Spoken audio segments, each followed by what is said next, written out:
You know, if I pass all the tests, I'm definitely going to California. I'm going to be a criminal lawyer. Of course, it all takes about 20 years. But we'll be dead by then. Well, I believe in having a goal. That way you succeed. Actually, that's your trouble. You've no ambition. Ambition.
Hey, what's going on, everybody?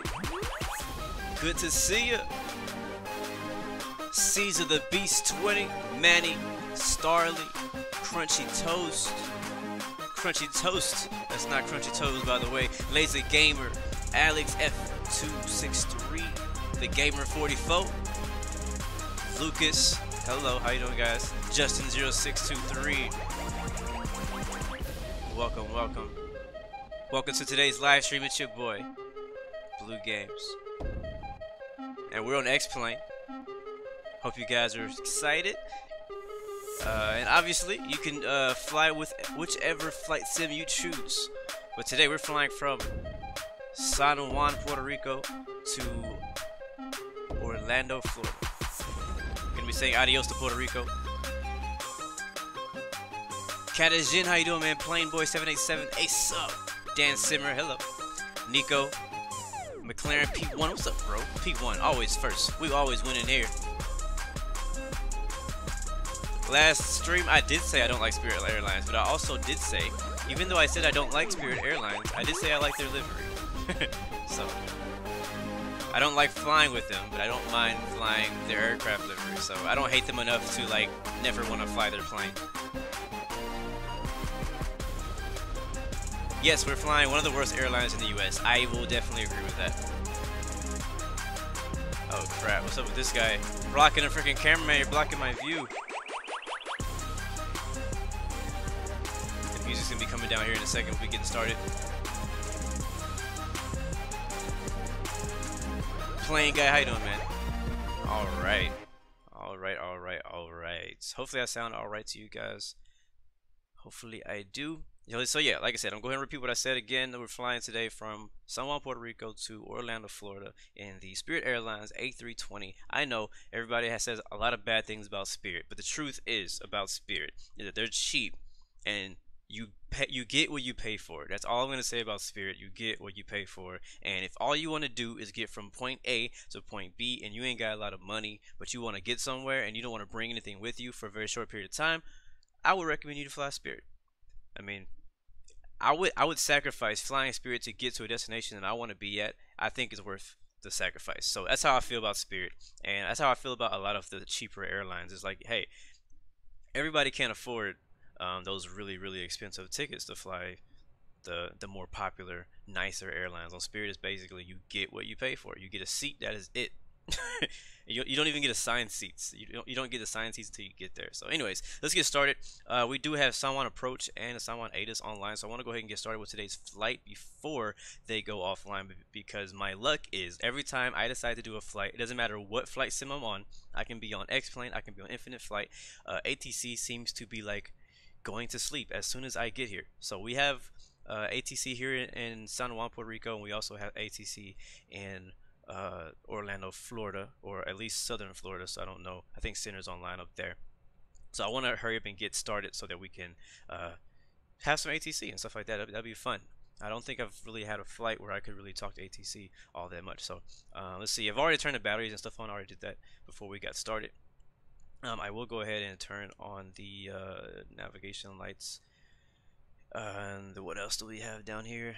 Smoking signs. Obviously, going to turn those on. I'm going to arm the emergency lights and turn the seatbelt signs on, which the flight attendants are going to start saying things that they shouldn't be saying just yet, but I'm going to turn it on anyways. And packs are already on. APU bleed is already on. We're going to go head over to the left panel of our overhead panel, and we're going to go ahead and start getting the IRS aligned. Go to test and make sure all these work. Alright, go to whatever, a system. I'm going to switch to system and switch to system 1. I'm going to go to nav and wait for the little on bat right here to go away. Nice. Who said they were from Puerto Rico? Justin, you're from Puerto Rico? Who else is? I know somebody else in here is from Puerto Rico. So, welcome aboard. So we're saying bye to Puerto Rico, but I didn't actually do a live stream of us flying to Puerto Rico. So if you're looking for that video, that doesn't exist. I did a flight to Puerto Rico off stream. I did not stream a flight to or record a flight to Puerto Rico. One of the main reasons that we're flying from Puerto Rico today is because my wife is actually from Puerto Rico. And for Christmas, I bought her a plane ticket with Spirit. Yes, I know, but it was cheap, and I wanted to get her there. And I bought her a ticket to Puerto Rico for the week. So she's been there for the week, and she's actually returning today, right now. Actually, she's already on the plane. They left about 15 minutes ago, so that means I am late. So I was going to try to race them there, sort of. But they're probably gonna land before us. But I would like to land before them because I know when she lands, she's gonna call me, and I don't want her to call me on the stream. So I want to be finished with the stream before she calls. So all right, pumps on. There we go. And let's go ahead and tune into the ATIS so we can see what they're talking about there. Switch to VH1 and go 128.8.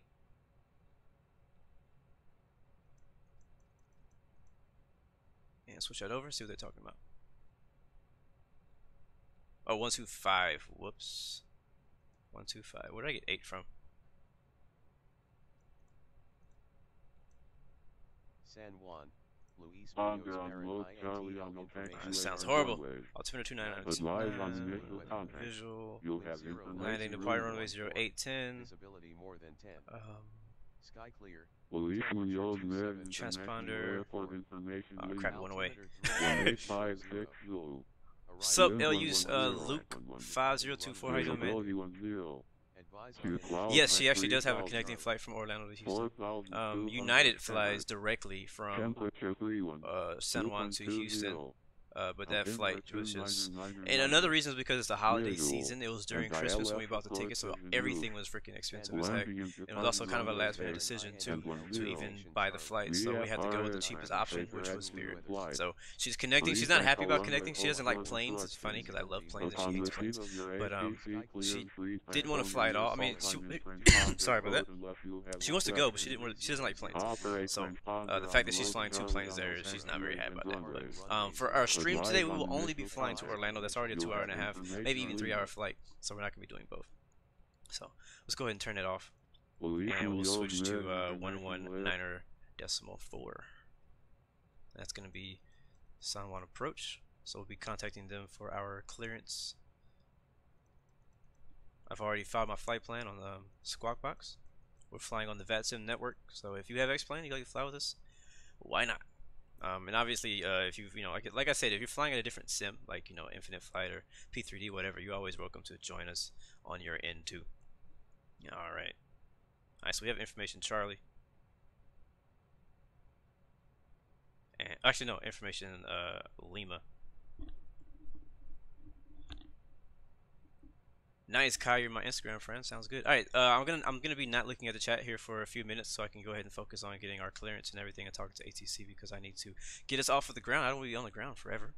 So let's see. Let me just make sure I have everything. I'm gonna go ahead and pull up my notes and stuff too.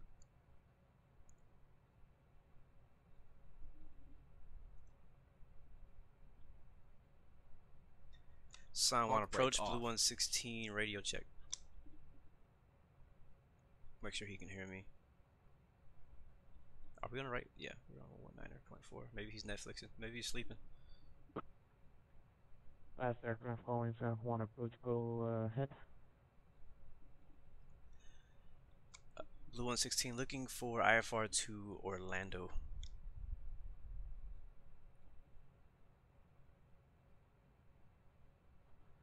Blue 116, you're clear to Orlando International Airport. By the Coney 2 departure, SAPPO transition, then a south climb via the SID, expect flight level 340, 10 minutes after departure. Departure frequency with me 119.4, squawk 4165. 4165. Alright, clear to Orlando International via the Oconee to departure SAPPO transition. Expect 340, 10 minutes after departure. Departure with you, squawk 4165.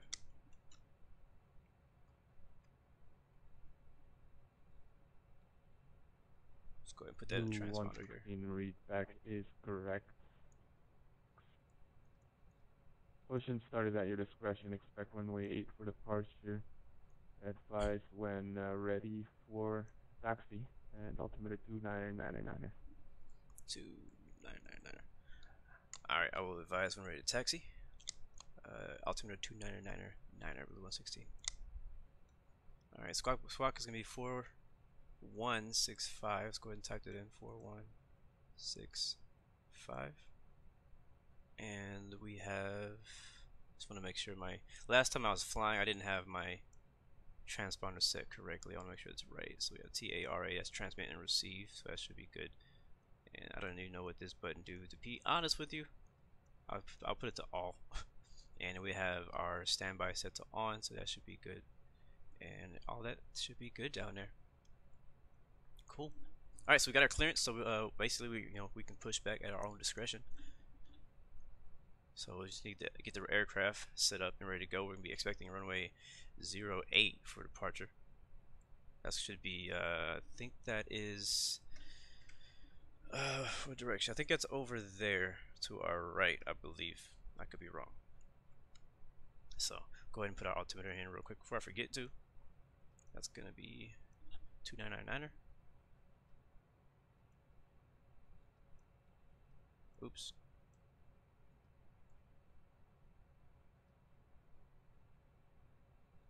And there it is right there. Cool. We'll set that up. Let's go down here to our FMC and get the thing aligned. We'll go to init, I believe. Yeah. No. Yeah, init. Flying from Tango, Juliet, Sierra, Juliet / Kilo. Where's Mike? Mike, Charlie, Oscar. Put that right there. I actually have a closer view. Let's see if I can find that view. There it is. And cost index, we're just gonna put like 43. That's kind of like a made-up number. It just works. Cruising altitude is gonna be 340. In the description, I put 36, but I'm probably gonna just do 340 instead. I don't know if we can get that high. Hit align IRS, so now all of our gauges and stuff will eventually be correct. Oops, wrong button.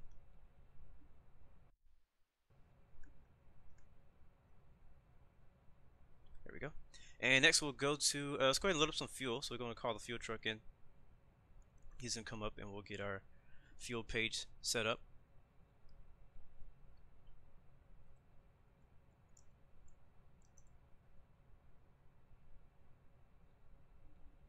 And if we look out of our window, we should see the fuel truck drive up here in a second.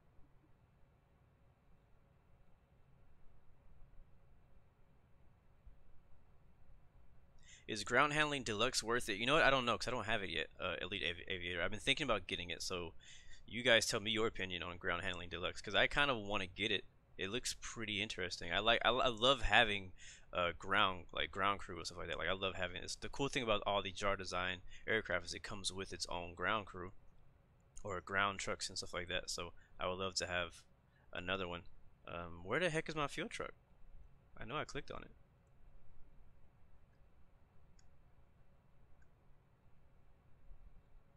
So I need to know how much fuel to put in this baby.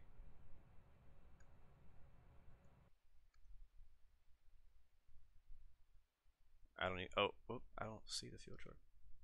Oh, we don't need stairs. We have a freaking thing. We'll close those doors. That's the back left, and we'll leave the front open. Where is my fuel truck?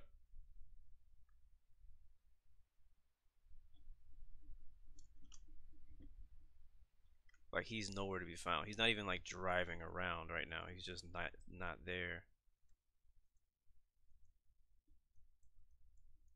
I mean, I guess I could go without it. I could just use X-Plane's fueling system, but I really wanted to use the actual truck. This has happened to me before.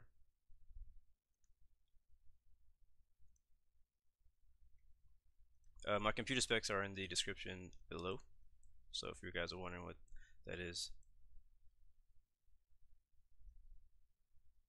How's Rainbow Six? Rainbow Six is interesting.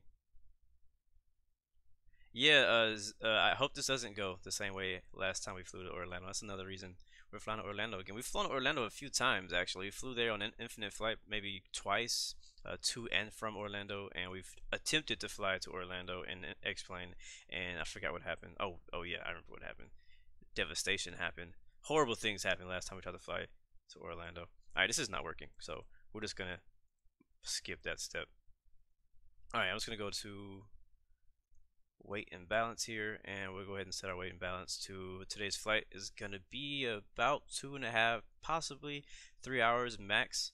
So we want to add an extra hour above 3 hours, plus the reserves. All that stuff should be covered under about 4 hours and 45 minutes of fuel. That should be plenty of fuel for us. What altitude we're gonna be flying? Oh wait, what does that say? What language is that you're speaking? I have no idea what you're trying to say. But altitude today, I think that's what you're asking. Altitude will be 340 today. All right, so now we've got that. Sadly, the fuel truck decided he's not working today, so we are gonna go back to our FMC here. Uh-oh. There we go. Back to our FMC, and we'll go to the init, I think. No, is it fuel? I don't remember which one it was. Is it perf? It's not perf. It's not init. It's not data. It's not that. It's not that. Oh, we'll just skip it. That's fine. Alright, oh, it's the next page. That's what it is. There it is. I will hit that right there. Boom. Boom. Cool. That's what I was looking for. That was just gonna put our fuel calculations into the FMC. So now we'll go to flight plan and go ahead and take care of that. Obviously taking off at TJSJ. Departure is gonna be runway 08 via the Alcone 2. Transition will be SAPPO. And go ahead and enter that in right there. And then we'll go to our last waypoint, which is going to be SAPPO, and we'll continue to we'll be continuing on airway Romeo 507. So it's going to be Romeo 507. That's going to be right here under VIA. And then from there, we're going to Golf Tango Kilo. Golf Tango Kilo. Go ahead and add that to the flight plan. Also, scroll down again. I kind of wish it would just scroll down for you. I don't feel like I should have to scroll down every time I add a waypoint. After that, we'll be taking another airway, which is going to be the Alpha 555 airway. Put that under VIA, which is going to go all the way to Zulu Bravo Victor. Now, I'm practicing my alphabet, that's why I keep saying it like that.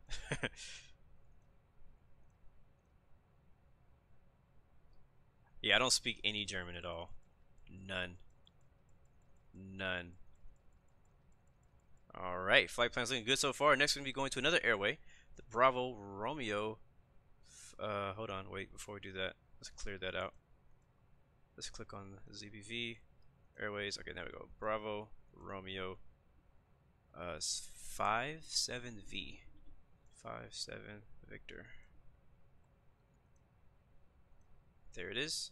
And then Whiskey, we have a Whiskey India Echo Romeo Sierra. Oops. Romeo Sierra. There we go. That's going to be over Florida, I believe. We will be flying directly over the Bahamas today, so that'd be cool. Hopefully we're able to see it. If it's too cloudy, we may not be able to see when we fly over the Bahamas, but it's nice when you have a nice view, you know. Alright, next is going to be a direct waypoint from WIERS to FLL, which is going to be Fort Lauderdale waypoint. Or VOR, I should say. Insert. Scroll down, make sure it's there. We're almost done with the flight plan. I think we have one more waypoint, actually two more, one more waypoint and then the arrival. There it is. We'll click on that. One more waypoint, which is going to be also our transition into our arrival into Orlando. It's going to be PHK. We hit insert, scroll to the bottom, make sure it's there, and then we'll switch to Orlando approaches. Yep, that looks good. So go ahead and click on Orlando down here. That's going to bring us to the arrival stuff, and I don't really know. SimBrief is telling me we'll be landing at 36 right. So we'll put that in. We can always change that later if ATC gives us something different. So we'll go ahead and choose ILS 36 right. The star is going to be the Barn 3, I believe.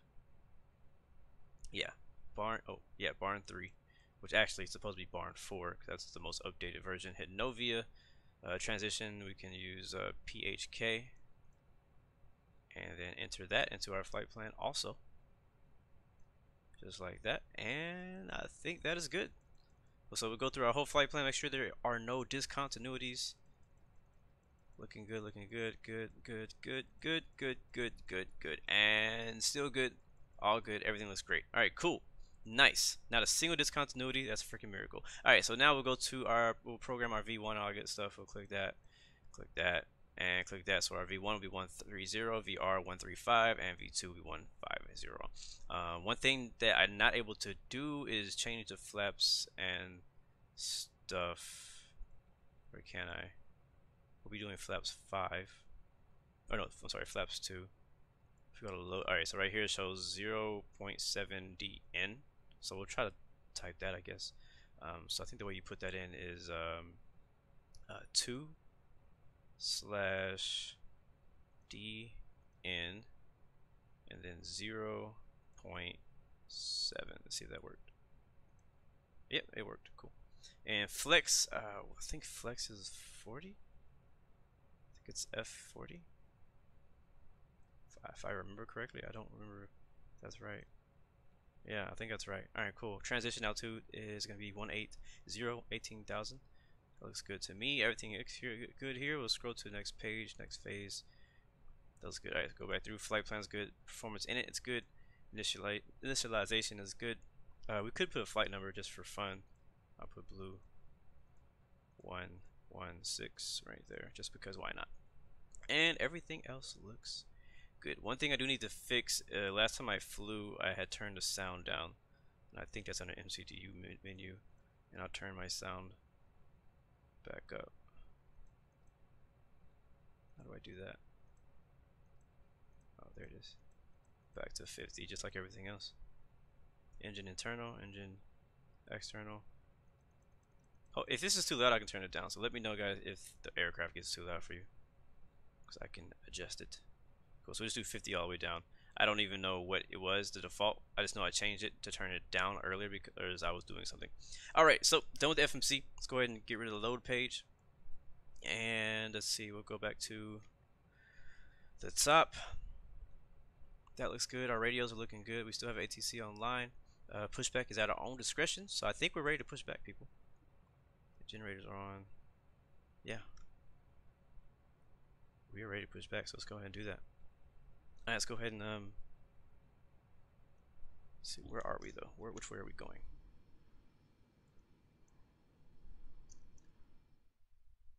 Alright, runway 8 is on our right wing, so we need to push back towards that direction, which is going to be to our left. Yes. Okay, cool. What is my desktop called? What do you mean? What is my desktop called? Like, what is my computer name? Like, I don't know what you mean by what my desktop called. Her name is Karen, if that's what you mean. Yeah. Alright, cool. Let's go ahead and call them. I think it's this button here. Yep, that's it. Please, show me where you want to go. I love how he has like a Latin accent. That's freaking amazing. Oh, it's amazing. Alright, we'll go down here. Hit enter. Uh-oh. Oh, he scared me. I thought I was gonna crash. Cool. Alright, tow truck is, not tow truck. Tow is driving up. I'm gonna go ahead and, while that's happening, we'll check this section up here. And, we'll be climbing, what does the SID say? He said climb via SID. The SID says that the top altitude is 5,000, so we'll change this to 5,000. And our runway heading, just so we know, we don't have to actually put that in, but our runway heading for runway 08 looks like it's gonna be 080, which is pretty obvious because it's runway 08. And after that, I think that's it. Yeah, 5,000. Go ahead and pull up the chart for the departure. All doors and hatches are closed. Ready to connect. Set parking brake. Alright, go ahead and set the parking brake down here. Park brake on. We'll lock the cockpit. Oh, wow, one thing we forgot to do is tell the freaking ground trucks to go away. And close all the doors. Completely forgot about that.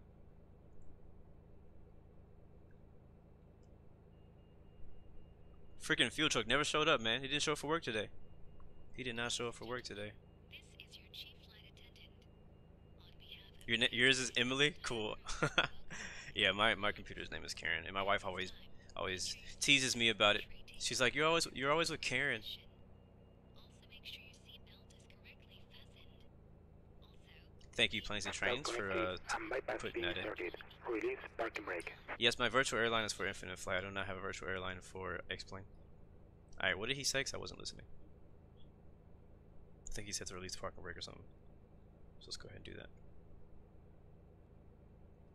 Park brake off. Starting pushback, and you may start engines. Alright, we should be clear of all ground trucks and stuff.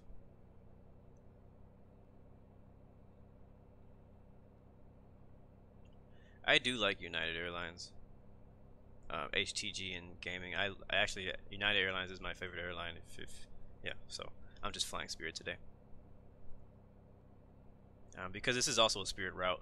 As far as this route, you have choices between, I believe, Spirit, Frontier, which I actually do love Frontier. Frontier, I think JetBlue flies this route as a connection to JFK. I'm not 100% sure, but I think they do. Yeah, I did fly a United 738 last week. I think. Did I?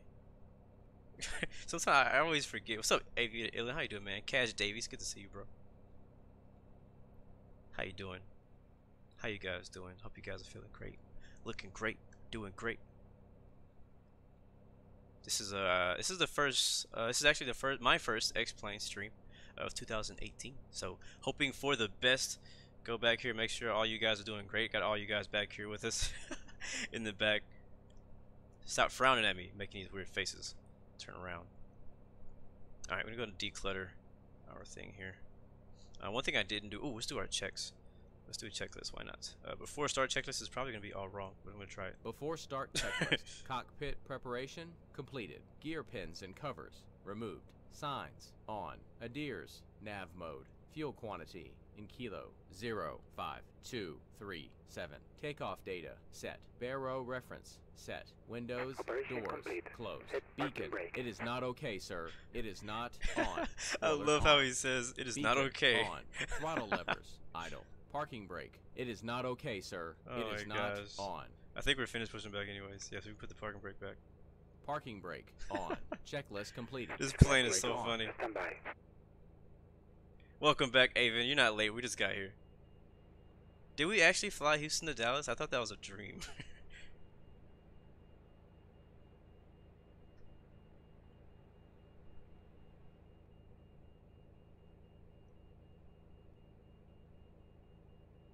Spirit flight going is good so far. Ryanair is gonna be jealous. I hope this we don't.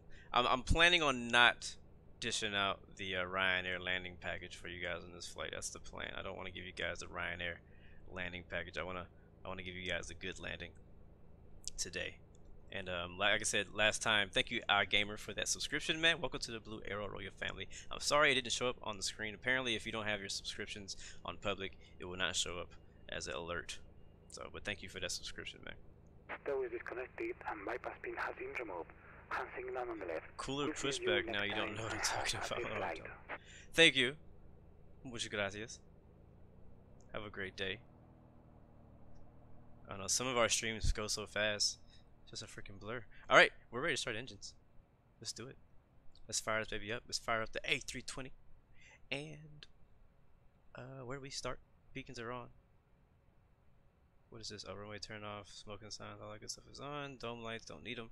I would like to turn this on just a little bit. Just a little bit so we can see a little bit better. Is everything looking all good on your end, guys? As far as quality and everything like that? Hopefully, stream's looking good for you, sound good for you. So I know we need to turn the packs off. So turning off pack 1 and turning off pack 2. And that's basically all we need to do to prepare for start. So we'll go down here to the bottom. Yeah, down here. Yes, sir. I'm streaming on Twitch and YouTube right now. And we'll go ahead and start with engine number 2. We'll pull that up. Starting engine 2. There it is. Watch that baby spool up. Is it starting? It is not starting. That means I'm missing something. Alright, what are we missing? What are we missing? Oh, I know what we're missing. I know what we're missing. We're missing the freaking start switch. Alright, now do it Starting again. engine 2.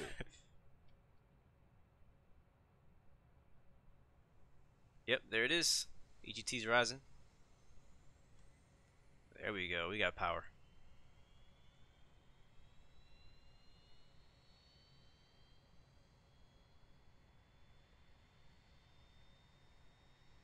It's true. You know what? I've done some more test flights, and beware, the autopilot probably will disengage on us again. I have not found a fix for it. It seems like if I don't go faster than 0.75 or 0.77 Mach or something like that, it won't do it.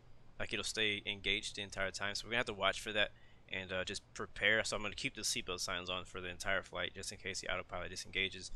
Because again, when I did my last flight, I did another test to try to figure out what the problem was, and it seems that if I keep my speed down below 0.77 Mach 0.77, it won't do it. Starting engine 1.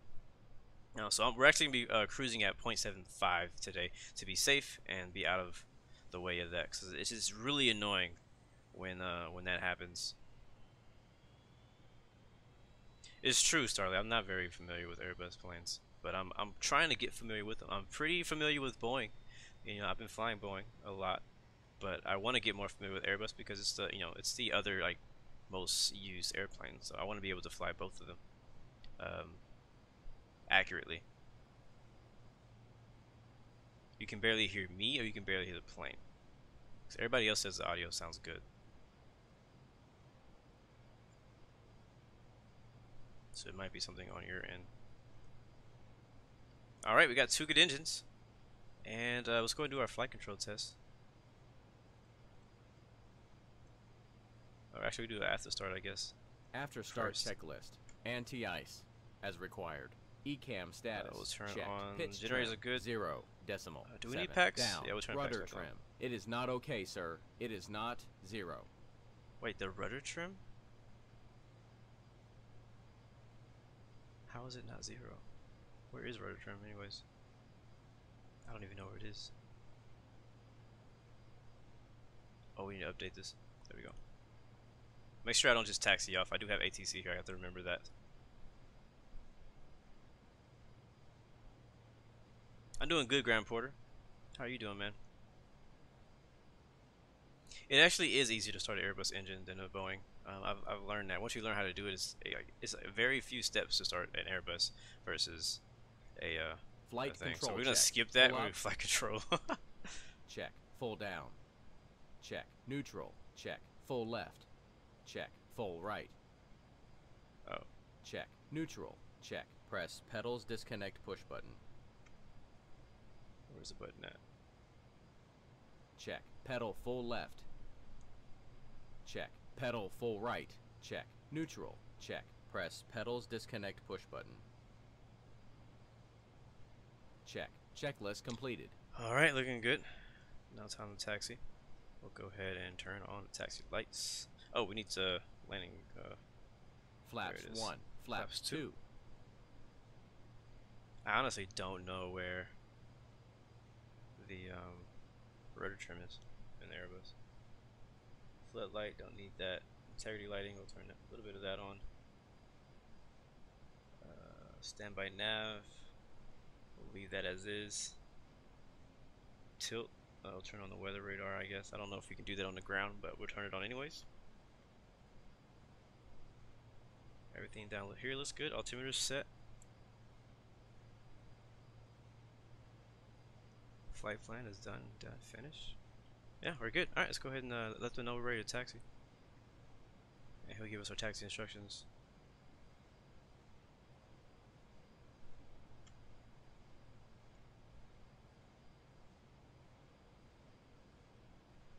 Alright, let's see. Let me go ahead and get my handy dandy notebook because I'm gonna have to type some stuff out before he gives me all these crazy taxi instructions. And I'm gonna go ahead and pull up on the screen that chart for you too, so you guys can see. Just don't let me forget that it's up, because a lot of times I forget that it's up when I do that.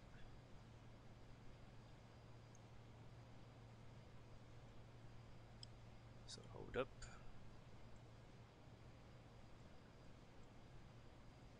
Hold up, call signs, flight info, all that good stuff is there. Cool, cool, cool. Gotcha. I need to read chat. Why? What are you saying? I can turn the mic up. Let's see. Hold on, let me turn the mic up then. Please stand by. And how is this? Is this too loud? This is good for my mic level.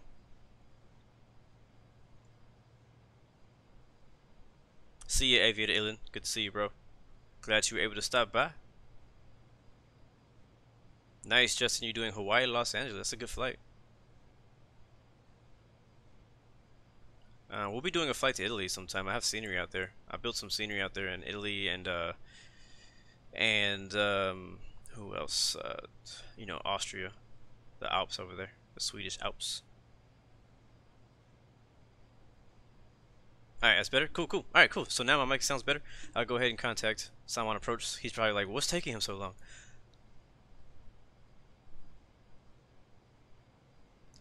Blue 116, ready to taxi.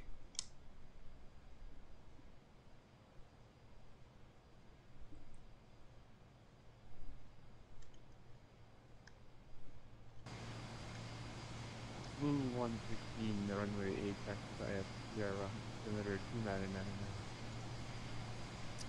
Blue 116, taxi to runway 08 via Sierra, altimeter 2999. 299999. Alright, that's pretty simple. I think that's a straight down there. There's Sierra right there, you see. Oops.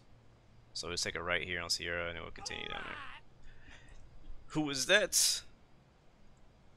Thank you, Dominic, for that subscription. Welcome to the Blue Arrow Royal family. Alright, let's go. We're ready to go. Give us some throttle. I think the parking brakes are already released. I don't know. Is that on or off? I think that was on. Park brake off. Okay, that's off. Cool. Alright, taxi runway 08 via Sierra. Blue 116.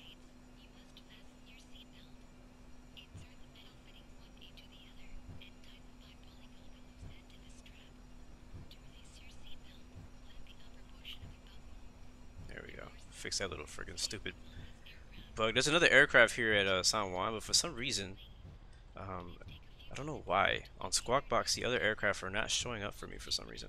And also, mind that whoever created this airport, the scenery for this airport, it's pretty horrible. This is some free add-on scenery I got from the X-Plane org store, or forum, I should say, for free download. And it's just, the only thing that's cool about it is these buildings out here. Like that's actually what San Juan looks like. There's buildings kind of like in those places. But as far as the airport itself, it's kind of like lazy done. Like look at this. Like where is this supposed to go? You can see this like a runway entrance or whatever, but it's like grass on the other side. So I don't really understand what they were thinking when they created this the scenery here. But it sucks is that I really like Puerto Rico a lot. I've been there like twice so far, and planning on going there again next year. But yeah, I just don't understand why there's no good scenery for Puerto Rico in X-Plane. I have not been able to find any yet, so I've been like, maybe I need to go and make it myself. My favorite airport is not Houston, even though that's where I live. But it's definitely, I don't think your home airport can count towards what your favorite airport is. Alright, what's the parking brake? This button? Yeah, there it goes. I'm gonna go all the way to the end though. Actually, no, we'll go here. This airport is so jacked up. Look how these signs are not even in the right place. Bay Area Gamer, we're flying Spirit Airlines. You'll see plenty of it. Once we get the cruise, I'll do some more exterior views.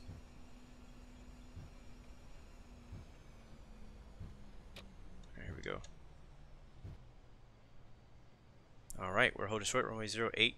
Go ahead and do our before takeoff checklist here. We're probably going to fail. Before takeoff checklist. Flight controls, checked. Flight instruments, checked. Briefing, confirmed. Flap settings config. Flaps 2, V1, 1, 3, 0. V rotate, 1, 3, 5. V2, 1, 5, 0. Flex temperature, 4, 0. ATC, set. ECAM memo. It is not okay, sir. It is not no blue. It always says ECAM memo, not okay. Always, always, always.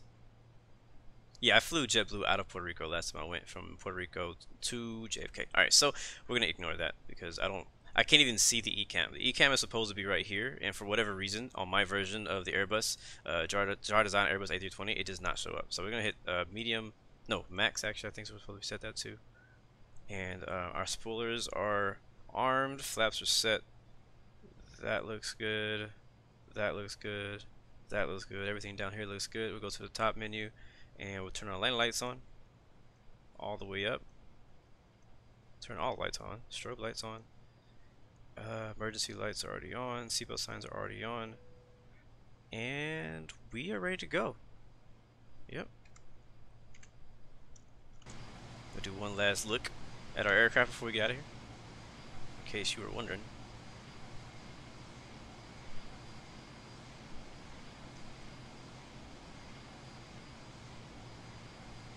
Ilya Stritty, how you doing, man? Welcome to the stream.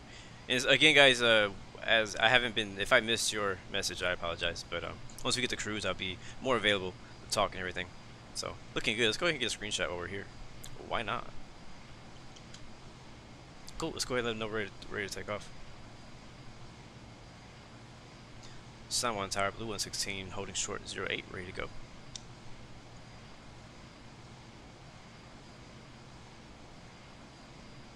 Blue 116, wind 070 at 12, runway 8, cleared for takeoff. Runway 8, clear to take off, Blue 116.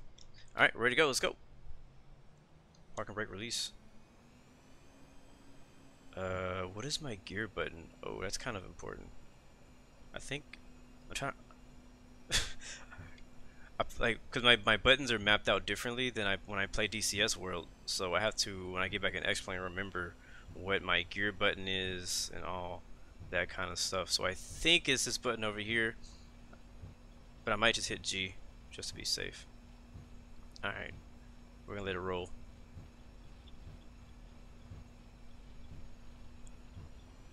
Go all the way up to Toga. So next one, there it is. Power set.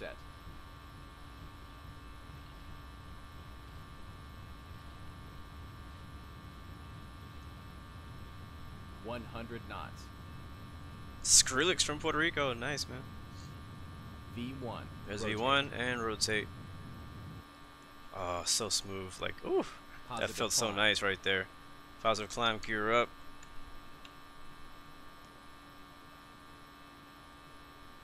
Let's see if we can Blue fly it by 116, hand. stay out through passing. Passing 500, blue 116. Blue 116, roger, radar contact. Turn left heading 310 on course for the police. Left 310, blue 116. Alright, where is 310?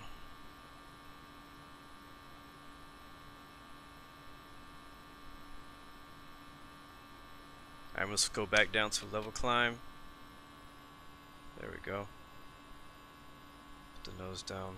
Continue turning to 310. Watch our bank Blue, angle. 116, climb and maintain 10,000. Up to 10,000, blue 116. It's so much easier when I have a button on my yoke to talk to ATC and I have to reach over my keyboard. Oh my gosh. Alright, there's 310 right there. Roll it out. There we go. Just a little bit off. We were clear to climb up to 10,000. And yes, there is live ATC right now in San Juan. San Juan approach is online. Man, these clouds look freaking amazing right now at this angle.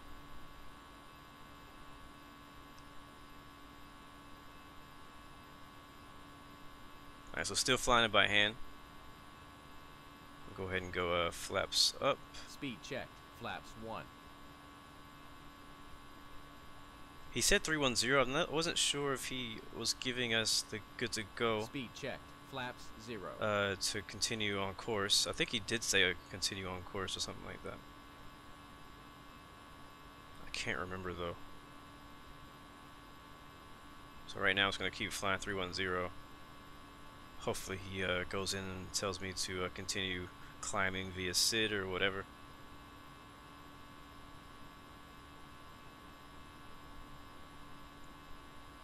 Clouds are right at about 3,600 feet.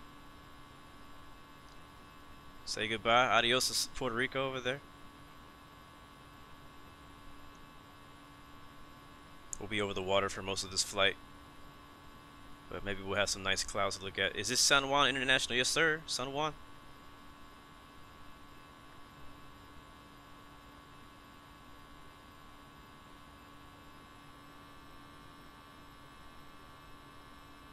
Alright, there's 5,000. Let's go ahead and change this to 10. There we go. Nose down a bit. So I've learned a lot about the Airbus on how to follow the autopilot. Before, I was kind of flying it like a Boeing aircraft. You can't really fly it like a Boeing aircraft.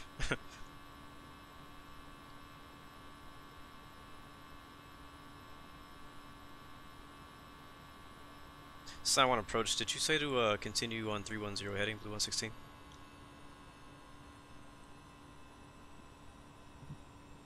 Say it again. Did you say to continue on 310 heading for blue 116? Blue 116, the heading that was in order for you to intercept. Okay, gotcha, roger. I'm going to go ahead and intercept the course to Pouty, blue 116. Alright, so he did tell us to make that course to intercept. That's what I thought, but I didn't want to like just go and do it. Alright, so we're still flying by hand. We'll fly by hand until we get to about 10,000. I kind of like doing that. So I'm trying to follow the flight director down there on the bottom left of your screen. Those green lines. I want to keep that as like a perfect cross, just like that right there. Right now we're going to re-intercept the GPS route. Auto throttle is working. So I found a way. I figured out how to get auto throttle working. It depends on the setting you put the throttle in. It's so much different than Boeing. In Boeing, you know, you kind of put the throttle where you want it. And then you hit auto throttle and then it just does everything else for you no matter where the throttle is. But on the Airbus you have to put the throttle in, I believe, climb mode or something like that in order for it to follow what the FMC wants it to do, or the auto throttle, whatever. So we're climbing pretty slow, but I think the aircraft is just trying to maintain speed. Even though we're cleared to 10,000, what I probably need to do is hit this button here. There we go.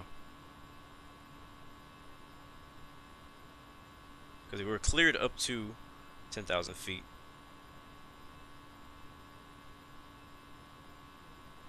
And we're right at about 242 knots indicated.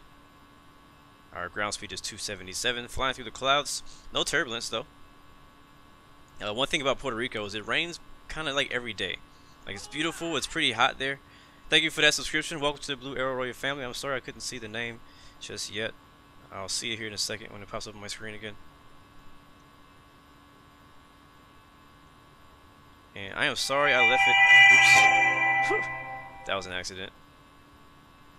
We'll be back here. And boom. Sorry, I completely forgot I had that other overlay on. I apologize, guys. I need to pay more attention to OBS and what you guys are looking at, not just what I'm looking at. I also didn't have, I wasn't watching the stream back either.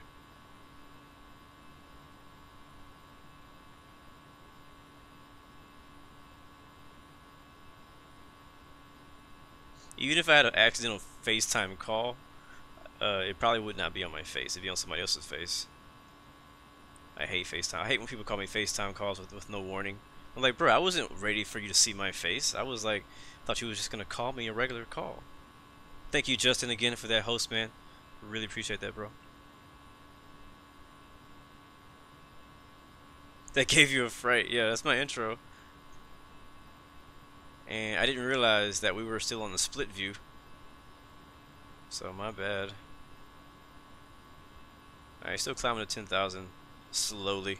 But we got a long way to go, so I'm not worried about how long it takes us to get up there. But I kinda like flying through the clouds. Very, very cool. Alright, flaps should be all the way up. Blue 160, you're climbing out of my airspace. San Juan Center is currently offline. Radar services terminated. Monitor Unicom 122.8. Bye-bye. Alright, oops, wrong button. Oh, what does that do? Monitor Unicom 122.8. Thank you for the ATC. Blue 116. Alright, well, we are now out of approaches airspace, so we're going to continue climbing ourselves. I mean, we were just climbing to 10,000. Basically, all the instructions he gave us was to climb to 10,000. So, I mean, we weren't doing much anyways, but what I usually do with VATSIM, and I don't know if this is a bad thing for the controllers or not, but sometimes I stay on their frequency just for a little bit longer. Not because I'm expecting instructions or anything like that, but just, you know, sometimes it's fun to listen to radio traffic when it's busy. But right now it's not very busy. I think they have one other aircraft at the gate at in San Juan, so it's a pretty slow day in San Juan right now. Pretty slow day, and we're making a very slow climb here.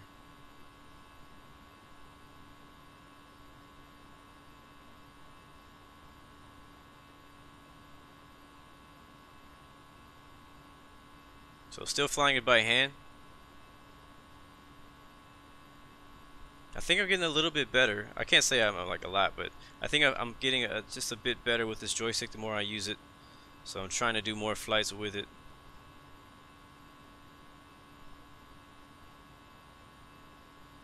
I flew a lot last night, actually. I played a lot of DCS World last night. I met some guys in TeamSpeak that helped me quite a bit. Alright, there's 10,000 coming up here in about 300 feet. I'm going to go ahead and change this to 180. 18,000. And I will also arm that. And we'll go ahead and select Autopilot 1. Autopilot 1, cross-check. And I'll allow the aircraft to take control. Looking good. Alright, so now we're above 10,000. We can go to the top and turn off the landing lights. Whoops. Whoops. Nose lights. All the external lights, basically, we'll turn them all off. We never turn our wing lights on, but those don't really need them anyways. And like I said, we're gonna leave the seatbelt signs on in case we get another issue with our autopilot disengaging. One thing I did forget to do when on the ground was turn off the APU bleed and APU and all that stuff. So I'll do that now. Thank you on to come up for that subscription.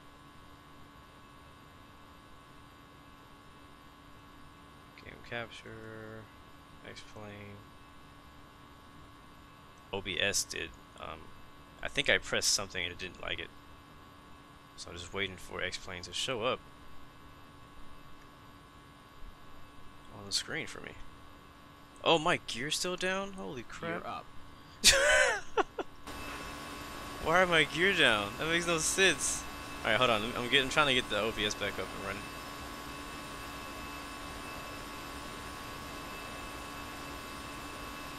Okay, this is weird.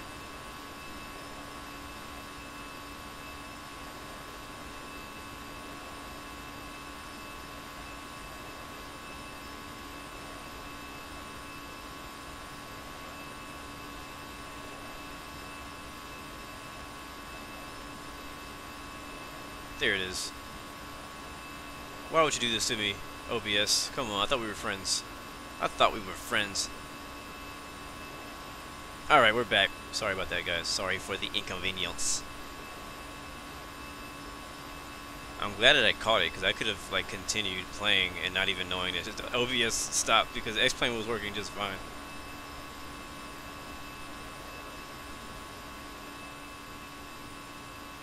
Alright, we're back live.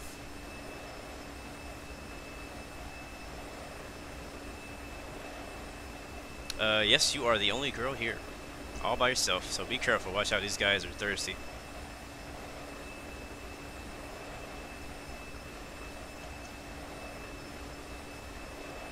Yeah, so I know I hit it when we like went offline, but my gear apparently were still down up until this point. Like up until like what, 60 seconds ago, I had just put my gear up. That's ridiculous, right? I could have swore I hit gear up. I mean, you even heard the guy call gear up. I would never tell you to get a MacBook Pro for gaming. No, bro. No, no, no. Don't do that. I'm gonna tell you from experience. I have a MacBook Pro. I originally got it for college, and it works great for a lot of things. It works great for a lot of things. Gaming is not one of them, especially flight sim gaming. So if you're gonna play some like little games, like maybe Minecraft, something like that, you'll be fine with a MacBook Pro. But if you want to play a real game, like Battlefield, flight sim, X-plane, whatever, something like that, yeah, do not buy a MacBook Pro for that reason.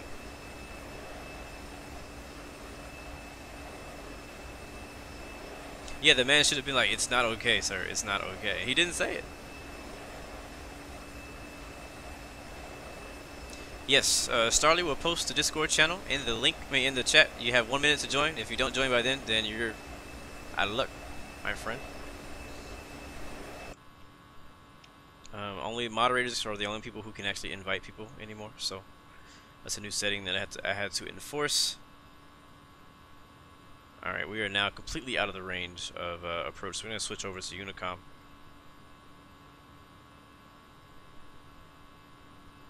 Which is gonna be 122.8.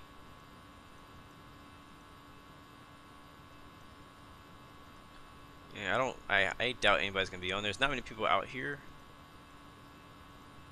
in this area, so there's nothing really need to say to them either. But I think that we can probably broadcast all the way out to like the Bahamas from where we are, because we should be flying over the Dominican Republic here anytime soon. Let's go ahead and unarm. Spoilers disarm. Spoilers. Flaps are all up.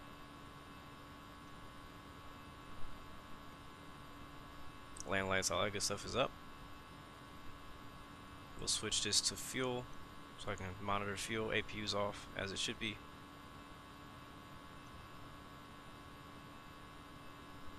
We'll go to flight plan so we can watch our flight plan. And we're reaching our top of climb pretty soon, actually. Coming up on 17,000 feet. Looking pretty good. Very, very cloudy. Pretty overcast down there. We're flying to Orlando, Florida. before Orlando, Florida. I'll tell you, Orlando and Puerto Rico are two places that I really love. I actually want to go back to Orlando again because last time I went, I didn't really get to explore. Alright, that's 180 right there. I'll go ahead and switch to standard. Standard Barrow cross-check. Passing flight level 180. Alright, sounds good. And we'll go ahead and change altitude to our cruise, which is going to be 340 today. We'll hit... Uh-oh. Come on. Alright, arming that. Now that should go ahead and climb on its own up to 340. Yeah, there you go, baby. Now you're listening to me, Airbus. See, usually the climb is alright for me. It's just the cruise is where I struggle right now. So we'll see how cruise goes. If I could just climb the entire flight, we would have the perfect flight ever. Raph Vlogs, I'm doing good, man. How you doing, bro?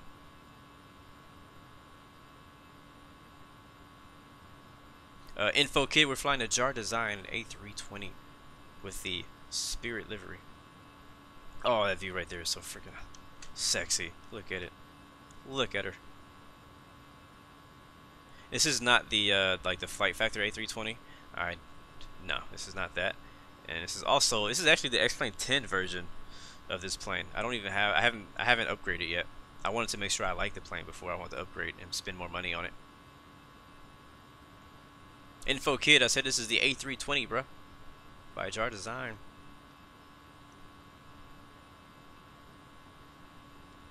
Who was my favorite rapper? I don't really have a favorite rapper. I just like a lot of rappers.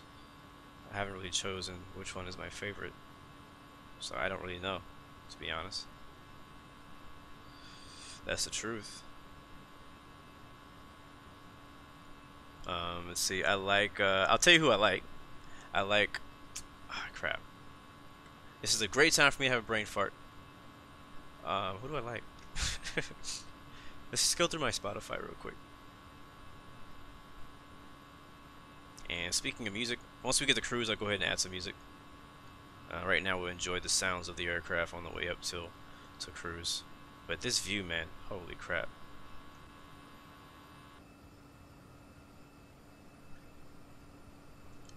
Screenshot heaven. I'm using X-Enviro clouds.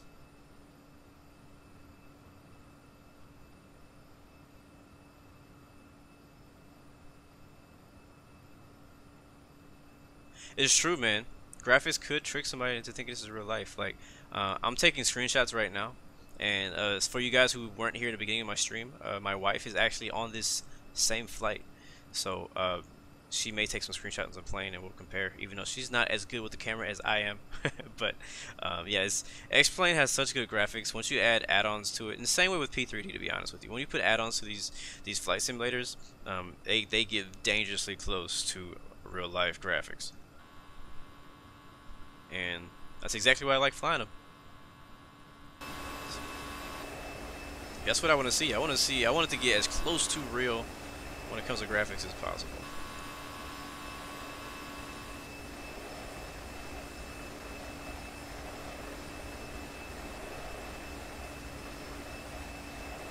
Nice, Rav. You just moved to America for 4 months because your mom's on Broadway. That's interesting. I don't know who the Lil Pump is, but that is definitely not my favorite rapper. My favorite flight simulator is X-Plane, that's for sure. DCS World 2.5, yeah, it looks great, and I can't wait. I cannot wait for DCS World 2.5. I've been playing the heck out of DCS World 2.2 and DCS World in general, so that I can get good and like know everything. So when 2.5 comes out, I can be, you know, I can just jump in there like nothing. You know what I mean? So I'm glad you guys were able to join in with me on my DCS World training on the other day. It was a lot of fun, and I did a lot more training last night. I'm working on learning how to do air refueling, and it's like people make it look so easy on DCS World, but when you're a beginner, I mean, it takes a while to get used to even flying in formation on DCS World, controlling the throttle correctly. So that's what I was working on last night. I spent hours, like no kidding, I spent hours last night flying on DCS World, just trying to get my F-15 to refuel with the refueling tanker. So, but it was fun. I learned a lot. I had a good. I was on the aerobatics server, and I had somebody on the aerobatics server who was nice enough to you know, use his time to try to kind of help me out and show me what I'm doing wrong and show me what I can do better and what he does and stuff like that. So it was very, very helpful finally having somebody on DCS World to learn from. So yeah. Nice, Avon. You're gonna get X-Plane when you get an PC, man. Well, I definitely recommend it. I love it. I do. And a lot of you guys, you know, a lot of you guys come from Infinite Flight, and some of you recommend, you know, you prefer Infinite Flight. Infinite Flight is a great flight sim, and I will never talk down on Infinite Flight because I love it. I love it myself. But when it comes to all the complexities that come with aviation, X-Plane has already figured that out. So I love X-Plane. Am I going to get X-Plane 12 when it comes out? Yeah. I don't know when that's going to come out. That's probably going to be like years down the road. I don't see any reason for them to create an X-Plane 12. I mean, X-Plane 10 was around for how long? Like 6 years before they came out with 11? I don't know. I mean, they keep updating it, and they keep making it better before they come out with a new version. I don't think you need to make a new one every year like a lot of the console games do. Nice, you have X-Plane 11 on your iMac. I used to have X-Plane 11 on my MacBook Pro. And obviously that didn't work out very good for me, and that's why I don't recommend you fly on a MacBook Pro. Alright, let's go in the cockpit and see what our speed looking like. Uh-oh, I'm pressing all the wrong buttons. We're still climbing. We're passing 267. And looks like the weather just updated right there. We have we're not gonna have any tailwind on this flight. I checked the winds before we took off. The winds are off, and there's our top of climb right there, little white arrow. So we're pretty close to it. So we're about 15 miles out from our top of climb. So that's when we're gonna have to really pay attention to our speed and make sure that we don't overspeed. So right now we're climbing at 0.78. We actually want to be at 0.75, and that's just me. That's the workaround that I found, was that when I try to cruise at 0.78, which autopilot tries to do, it keeps disengaging the autopilot for some stupid reason. Yeah, I don't understand why. So, but we're gonna leave the seatbelt signs on, but you guys are definitely free to go take a pee if you need to. If you need to.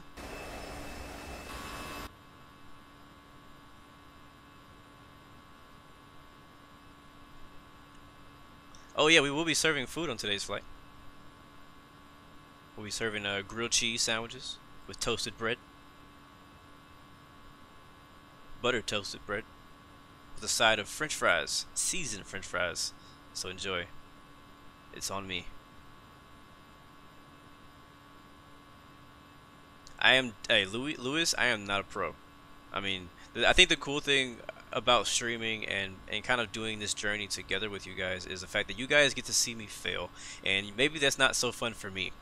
But, I mean, you guys saw my first few X-Plane streams, which is not too long ago. And you saw me crash multiple times.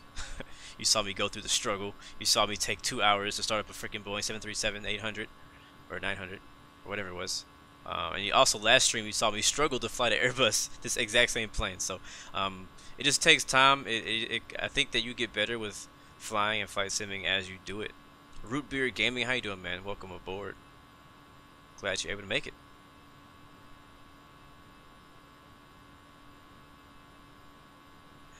When you get the X-Plane disc, can you do multiple laptops? Kinda. You just have to have the serial number thing, whatever you call it. You know what I'm talking about? Yeah, you know the thing. You gotta have the thing. Because I first had it on my laptop, and then I moved it to my PC, and I just had to have the little serial code thing.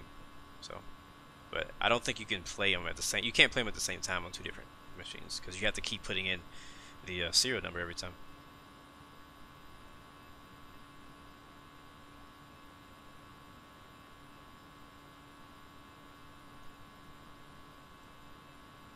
Yes, sir. Flying Spirit.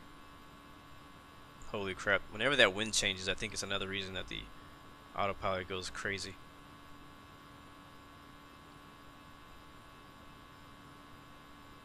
No problem, Manny. If you gotta head out, man. Thanks for joining in, bro.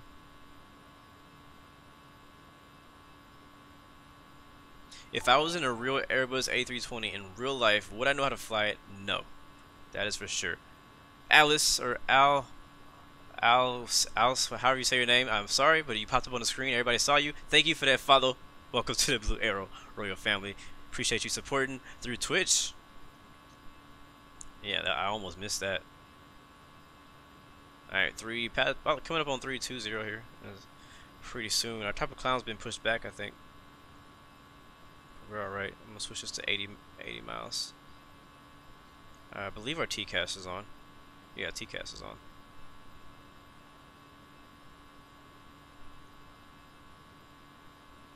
Coming up to SAPPO. That's our transition for our departure out of Puerto Rico.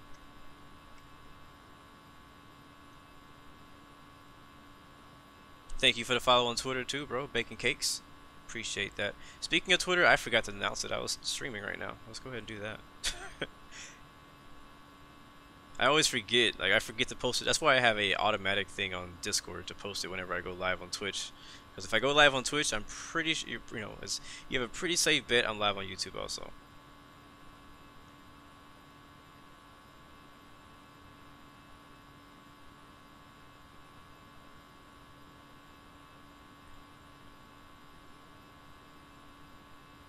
Alright, tweet has been sent.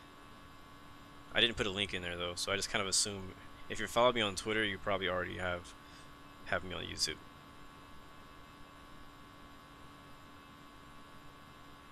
Cool.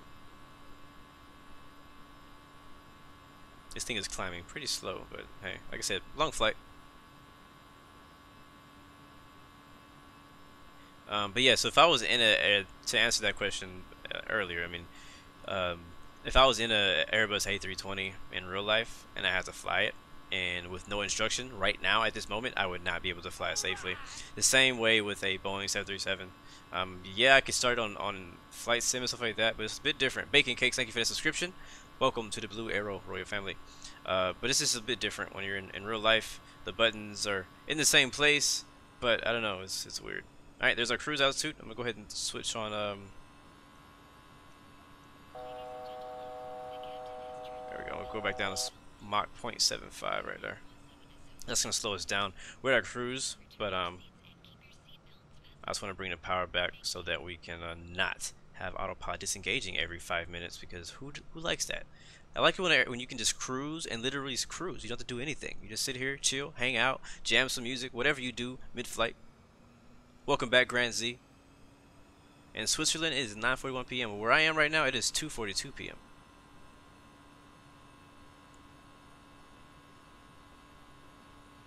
And yes, there's a lot of people on Infinite Flight who record now, which is great. That's really good. I'm glad more people are streaming and recording their videos and posting their videos and sharing their content.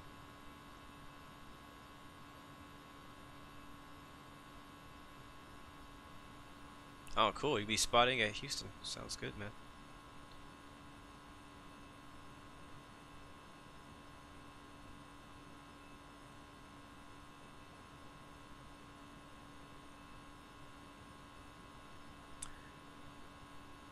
Alright, so aircraft seems pretty stable.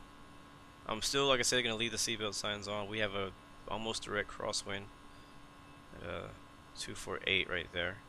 Looks like we could be turning into the wind though. So we have a direct, not direct, but we have a more of a headwind there.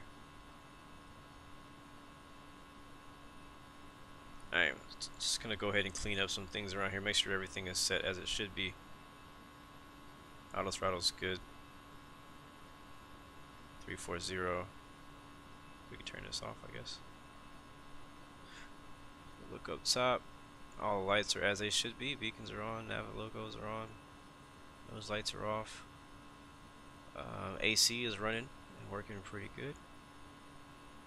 Yeah, oh, it looks good. I mean, there's nothing else really for me to do inside the cockpit right now, except enjoy the view.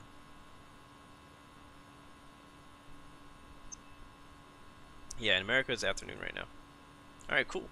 Well, it looks like the aircraft has settled down, and I think it's time for a nice little window view. You guys good back here? Yep, okay, cool. You can now serve drinks. I'm gonna have so many screenshots of the left wing. King Poet, do I have any thoughts on Logan Paul? Who is that? I don't even know who that is. Is it somebody I should know about?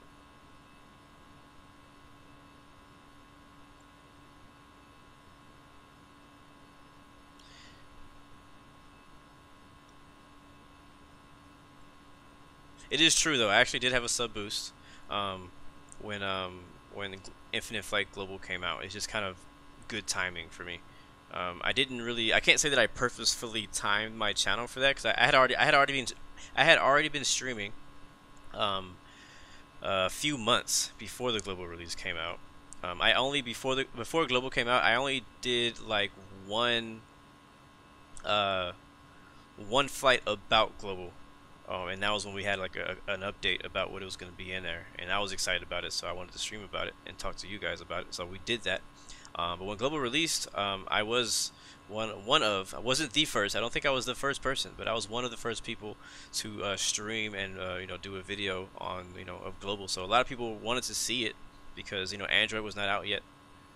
So it was kind of convenient. It's kind of happened. It's just good timing. It just there's no other way for me to really explain that other than just timing was just right. So thankfully, again, I was already before global came out. It wasn't like I just popped up out of nowhere. I had already been doing my thing. I was already making videos. I was already streaming consistently. So it's not like I just all of a sudden started streaming when a new popular update came out just to get a bunch of subscribers. I was already doing my thing with like limited amount of subscribers. You know what I mean? So. And I think that for other people, whenever they're doing their YouTube channels, and I don't really like to try to give people YouTube advice because I don't see myself as an expert streamer, as an expert YouTuber, or anything like that. But I do believe that God has given me a lot of wisdom, and so that's why I like to give you guys motivational quotes, because I know that somebody needs to hear what I say a lot of times in these streams. But like what I was going to say was for people who want to stream YouTube or Twitch or whatever, I think that a lot of the reason that a lot of you guys continue to watch, and you guys can correct me if I'm wrong, is just because I'm consistent. I'm here. You can expect to see me here, and that's why I feel bad for the past 2 weeks. It's been very random when my streams would come out because of my own personal life and schedule and stuff like that. But I like to create a schedule, like make a schedule for your stream. When are you going to be streaming? I watched another YouTuber or Twitch another streamer, and they said being a streamer or even like a YouTuber in general, when you get subscribers who enjoy your channel, they expect to see you at a certain time. It's kind of like if you watch a TV show on TV, not on Netflix, but if you watch a TV show on TV and this show comes on every day at 6 o'clock your time. And when you get home from work or from school, you expect to go eat some dinner and watch this specific show at this time. And so when you don't stream, like when a YouTuber does not stream, like if I don't show up, then the show is canceled for the day and you're disappointed. And so I do my best to try to be there at the times that I tell you guys I'm going to be there, and I try to tell you if I'm not going to be there. Sometimes I fail to do that. So again, like I said, I'm not a professional of anything of any sorts at all. But I love to help other people, and I don't think it's fair that the whole like YouTuber, Twitch thing, how to stream, all this stuff, I don't see that as fair to try to keep that a secret. Like, we're not trying to compete with each other. I'm not competing with anyone. I don't care who your favorite YouTuber is, who else out there does what I do. Nobody does it like I do it. Nobody does it like me. Even if they do the same type of content, again, nobody does it like me. And the same for you, and not just with YouTubing. But with anything, a lot of times if you want to do something, if you have a dream to do something, there's somebody out there already doing that thing. So that's proof right there that it's possible because somebody else is already doing it. But don't discourage yourself because somebody else is already doing it. That person, yeah, he's doing it, but he's not doing it like you would do it. Now, a lot of times you may need to work on how you do it because, when you first start out at anything, a lot of times you're a beginner. You are new. You don't really know what the heck you're doing. I was the same way. I didn't know what the heck I was doing. Still don't know what the heck I'm doing most of the time. But you continue to progress and get better. So you just need to, just continue to get better. Take constructive criticism. If people say your audio sucks, then you need to work on it. If people say you're lagging all the time, then you need to work on it. You know what I'm saying? So like, don't just ignore people's opinions and stuff like that. Don't allow people to change who you are. Continue to do what you do and what you love to do and why you do it. But don't let all the comments and criticism change your vision. You know what I'm saying? Like, listen to the criticism. Take it as constructive criticism. Make your channel better, make whatever it is, make your art better, and you'll get better. You know, you just have to keep pushing and doing it. You know, so with me, and a lot of times I always use myself as an example. But I like to use myself as an example because I want to inspire you and encourage you. You know, I mean, I'm at 3,000 subs or almost. That's great. That's amazing. That was never planned. I was never planning on ever reaching that point. I wasn't even planning on reaching 1,000. I mean, I still remember when I was at 100. I remember when I was at 12. You know what I'm saying? So, but it's great. It's great because, you know, more subscribers means a greater audience. You know, that means I get to inspire more of you people, and that's one of my main reasons for the channel. Is not just to, like, I'm not here to be famous. I'm not here to be popular. I'm not here to have the biggest infinite flight group flights. Like, it's not about that. It's about enjoying what I do, sharing my passion with you guys. You know, you guys know I have a passion for aviation, I have a passion for racing, and I have a passion for games in general, and I also have a passion for motivation and encouraging people and motivating people to chase their dreams, live their dreams, and conquer their fears. You know, so those are the things that I'm passionate about, and that's what my channel is about. Whether I have 3,000 subscribers, 30,000 subscribers, or 3 subscribers, that's what my channel is going to be about. And you have to set that for your own channel. What is your channel about? You love aviation? Okay, cool. Do that. If you want to be nothing but aviation, do that. If you want to do multiple games, do that. You know what I mean? Like, don't just look at other people's videos and compare yourself all the time. Like, oh, well, he's doing this, maybe I should do that. He's doing that, maybe I should do that. Like, no, what do you want? Find out what you want. And sorry, I'm getting all like speechy on you right now, but it happens. So hopefully somebody got something from some of that.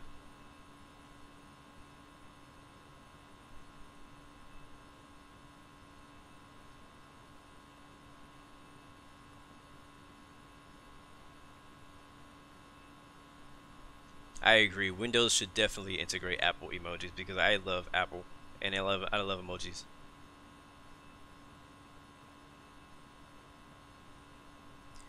Yeah, actually, yeah. My Instagram, when I first started my Instagram, it was completely dedicated for just me enjoying aircraft. What's funny is I have another Instagram account that I'm not going to share with you guys because you would see my face.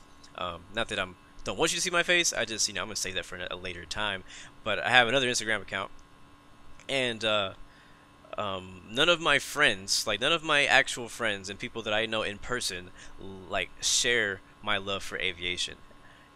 And it's kind of, you know, it is what it is. I know a lot of you guys probably experience the same issue. Like with, like, none of your friends understand why you like planes so much. They don't understand why you look at plane pictures, why you go watch aircraft land, like why, you know what I mean? A lot of your friends don't understand that. But with me, I'm the same way. Like, I fly a lot. Lately I have not flown. I think my last time I flew was to San Francisco, and that was about 3 months ago, or more. But I haven't been flying a lot, been taking a break. But other than that, the point is, what I'm saying is, even the person that I fly with the most, I have a partner that I fly with all the time, and he loves to travel, but he's not like into aviation like I do. He even works at the airport, but he's not into aviation like I am. Working at the airport for him is just a job with really good benefits. For me, I don't work at the airport, but being at the airport, I freaking love it. I just love being at the airport. I don't care about the security. I can deal with that because I just love planes. You know what I mean? But your friend calls it plane porn. Yeah, that's funny. But yeah, so none of my friends shared that passion. So what I did was I created an Instagram account, and I went and I followed. I went to hashtag like flight, hashtag X-plane, hashtag a bunch of stuff that I was interested in, and I followed a bunch of people who liked, you know, aviation, so that when I went to my Instagram account, I could see a bunch of aviation stuff. That was the reason I did that. And then eventually, you know, I started posting my own X-plane pictures and videos. This is before I was, you know, really doing a lot of YouTube or anything. It was just basically just photos and stuff like that. I also started doing infinite flight photos on there. And but yeah, it was just you know, an account dedicated to, you know, flying. And so every time I got on my Instagram, I get to see planes and stuff like that, stuff that I was interested in, stuff that I enjoyed. And I also was able to meet a lot of people who also had the same interests that I had, because the people that I was already around did not share that aviation interest. So if you feel that way, and you know, you love aviation or whatever, and you feel like none of your friends understand your passion, you know, go out there and look for people. Like start being, you know, active on like community forums for like X-plane or Infinite Flight, or, you know, join Discord channels of people who like aviation. You know what I'm saying? You know, do those type of things. Uh-oh. Okay, we're good. You know, so that way you can meet people and you can, you know, enjoy, you know, make new friends who love what you love.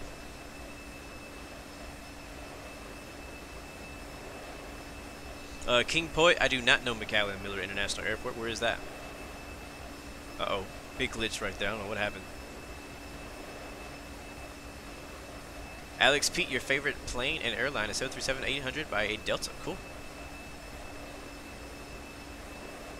Yeah, so I'm the same way, Starly. Actually, none of my real life friends have share the passion for aviation. Even Find Your Passion, he has no passion for aviation. He just has a passion for helping people find the passion, and he just supports me in everything I do. So because I do flight simulation, he comes and he watches my streams just because he supports me. Like, so he's just basically being a good friend. So, but he doesn't actually love aviation. He does like fighter jets, so he may speaking of Find Your Passion, some of you guys in the chat may remember him. He's been on a couple of my streams before, doing short little speeches and just hanging out with me. So he just ordered his new PC. So what that means is that he's getting a new PC, and that means me and him are going to get to fly together, and not fly together, but play different games together. So we're actually both very excited about that. He's been a long-time friend of mine, and we played GTA together. We've played Red Dead Redemption together. Was it Red Dead? I don't know. We played a bunch of console games together in the past. Are those mountains? Those are mountains. Those are not clouds. I think that may be the Dominican Republic off our left wing, or Haiti. They're kind of attached, so I think we're passing the Dominican Republic and Haiti over there on the left wing. But yeah, so we play a lot of console games together, including Rainbow Six Siege on beta, freaking The Division, Project Cars, a lot of racing games, a lot of stuff. So we've had a long relationship of playing games together. So it's pretty cool. He's finally getting a new gaming PC, so we'll be playing some games together and probably doing some double streams together. But I know he kind of liked DCS World, and when he watched the stream, he kind of liked it, so he may want to give it a try, and so we may be doing some of that together. So that'd be pretty cool. In his game, oh my god, bro, his system. You thought my system was a beast? Again, my system specs are in the description. His system is gonna be amazing. Like, I mean, mine is great. Okay, mine is like more than great. Like, mine is a beast, but his is like a monster. Like, his is good. His is like a step higher than what my PC is. I mean, he's gonna be able to run 4K gaming and stream 4K at the same time. Now, what my system can do is I can run 4K gaming. I can play 4K gaming, but I'm not able to stream 4K gaming. I can only get up to about 1080p before I lose quality, all that good stuff. So I'm okay with that, because I was not very, like, I mean, how many people have 4K TVs? I'm not worried about that right now. I could always upgrade to do that, but right now I'm happy with what I got. It runs smooth. It looks good. Everything's good. But his specs are freaking dope. He also has a 1080 Ti just like I do. I think that he has a little bit stronger of a processor, and he has a little bit more space, or no, he has double the RAM I have. I have 16 gigs of RAM. He has 32. And I think maybe one or two other things. The crazy thing is, he found a deal somehow. It was by the grace of God or something. He found a deal where he got a computer just a little bit better than mine, and he's going to be paying half of what I paid for mine. And I'm like, bruh, let me get that deal. I will sell my own PC and buy this other one. So I'm also trying to get my third friend to get us PC too. One of my other close friends. Alex, we're flying to Orlando, Florida, my friend. That should be on the bottom of the screen. Yeah, if you look on the very bottom, on the little overlay, it says Blue 116. It tells you your altitude, ground speed, departure, and arrival. So all that's on the bottom. It also tells you the ETA. I mean, ETA and ETE will be landing at 22:49 Zulu. ETE right now is about 1 hour 52 minutes left. Or actually, that may be wrong, because I'm looking at the thing back. No, 1 hour 51 minute. Yeah. So yeah.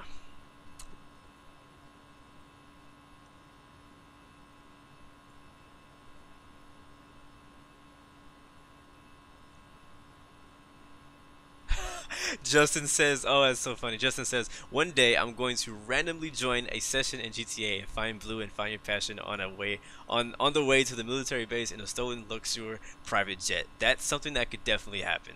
That is definitely possible. You could find us on GTA. You honestly, no, you probably wouldn't, because now he has an Xbox. Back when he had a PlayStation, we would play together because I have a PS4. But now he has an Xbox, so we kind of stopped playing online together. But back in the day, not that long ago, like a year ago, back in the day, like a year ago, you would find us freaking murdering everybody in fighter jets, actually freaking strafing the whole lobby on GTA 5 online. So that's kind of what we were about back then. We joined a fighter squadron on GTA 5. It was pretty cool. We did like formation flights, and we did military missions and all kind of crazy stuff like that. Louis the Master, I'm doing good, man. Thanks for asking. How are you? Oh, how old? I thought you said how am I? I'm 27, bro. I'm in Central. I'm Central Time. I'm Central Time Zone. 2 days until school. E-train. That's so sad. Right now it's 3 o'clock, so that means we'll be landing at in an hour 49. That's gonna put us at almost 5, just before 5 o'clock. We'll be landing. Wow. What? That's like 2 hours from now. James Harrison, do I remember you, the white Dominican? Yes, I do, actually. How much does it cost to buy P3D? I don't know, because I don't have it.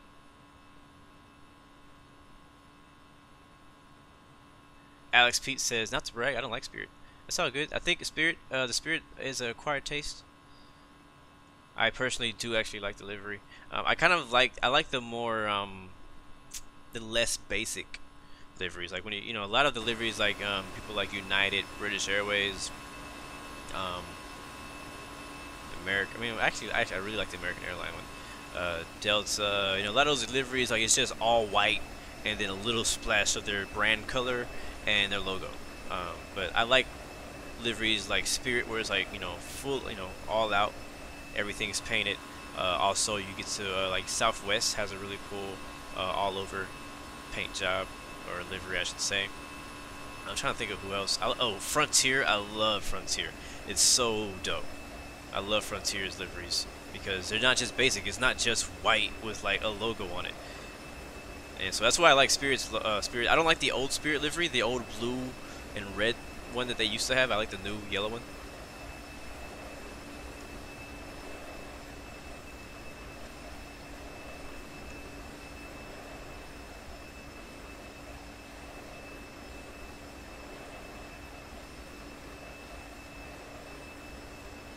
I see a little bit of a land right here. I'm not sure what that is.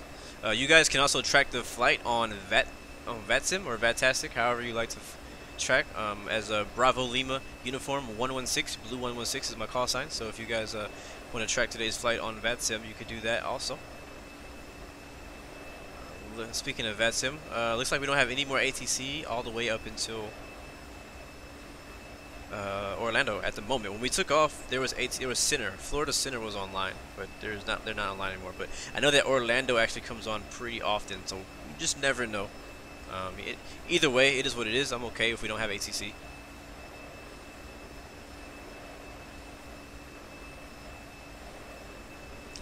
Yeah, I should do a flight to DR. We haven't flown to DR yet. We flew over it when we did our Caribbean tour. We flew from some small island to Haiti, and then from Haiti we crossed over the Dominican Republic and we flew to San Juan, and then from San Juan we continued to Princess Juliana, or Saint Martin, I should say. So that was a really good flight. And freaking Haiti to Dominican, actually Haiti to Puerto Rico was a beautiful flight. I love that flight. I'm definitely gonna have to do that again.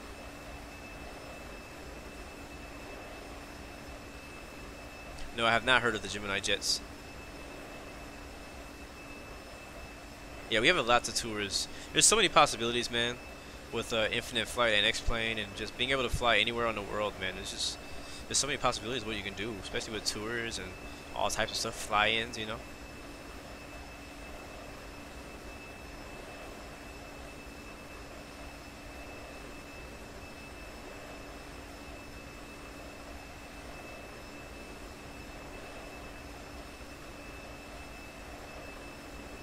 What do you mean by move from the U.S. and go to UK and X-Plane? I don't know what you're saying. Are you saying can I fly from the U.S. to the UK and X-Plane? If that's what you're asking, then yeah, you can fly anywhere you want. I could fly from freaking New York to Australia if I wanted to. I could fly to Dubai. I mean, whatever. It's up to you. There are no limits.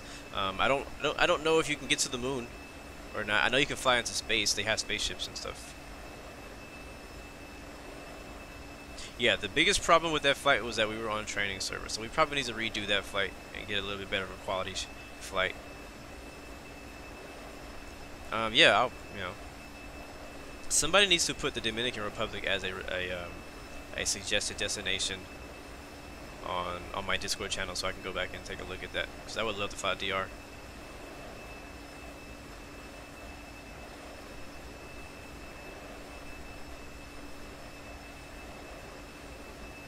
Yeah, so we're over the Caribbean, I believe, right now. We also need to fly to Jamaica again on X-Plane. There's a lot of places we need to fly to. We've flown to a lot of places already on Infinite Flight, and there's a lot more places to fly to on X-Plane and to refly to.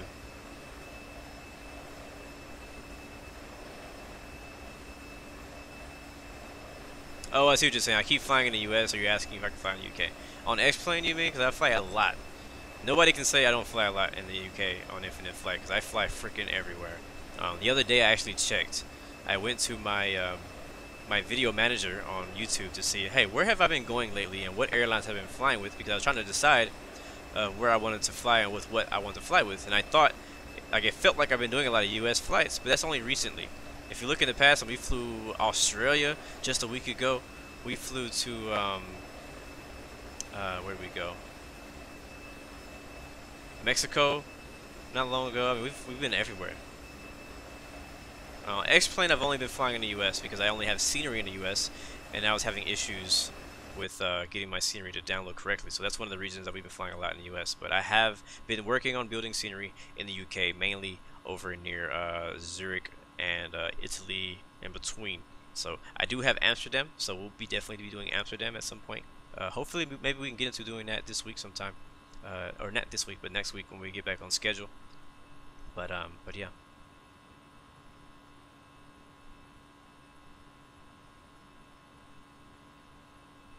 Yep, Justin, I did have, actually I had 9 violations for falling asleep in the cockpit with no co-pilot.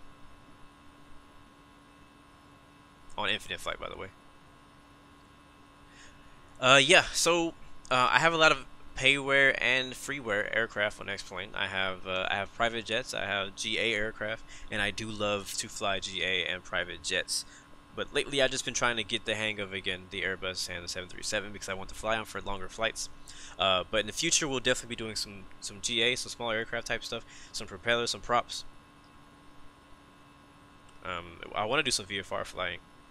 I've been doing some VFR training, so I'm working on getting better at doing my VFR stuff. But I have the Challenger.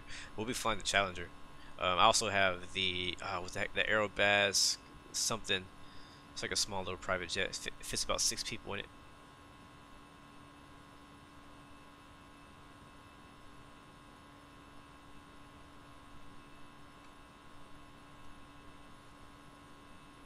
Alright, making a little right turn. So far we have not had a single issue with the autopilot disengaging, and I think we're okay because I've been doing 0.75.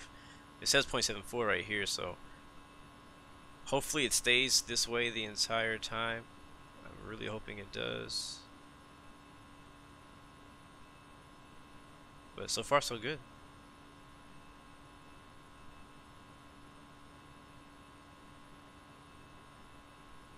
We still have a long way to go too, so long way to go. So if you guys got questions, I got time to talk. What else are we gonna do? Oh, speaking of that, I did say we were gonna put some music on when we got the cruise, so let me go ahead and do what I said I was gonna do. I'm not gonna have it too loud for you guys. I wanna make sure it's low.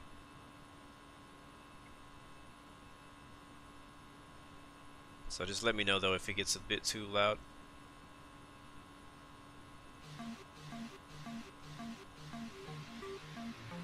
Alright, here we go.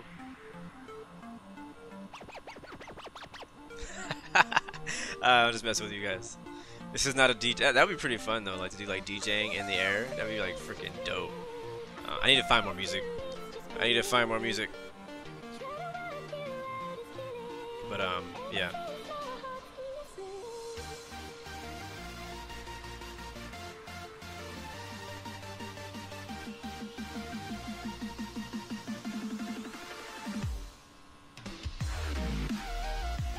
What brand is my computer?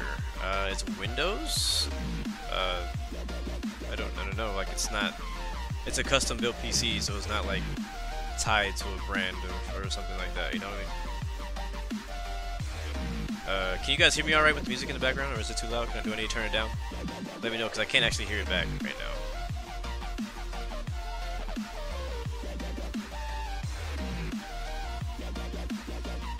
DJ sounds on board.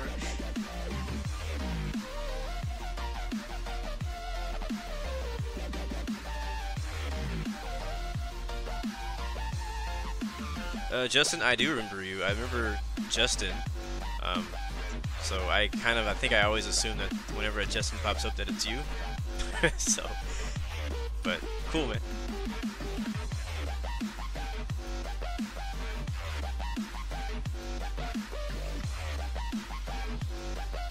Polish dude, this is not my job. It'd be cool if this was my job. Like, what do you mean by this? Like flying flight simulators? That would be a pretty cool job.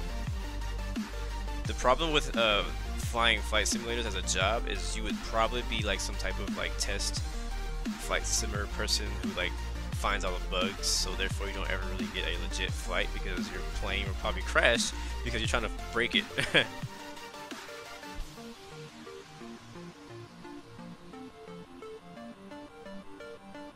But no, this is not my job. I'm here for fun.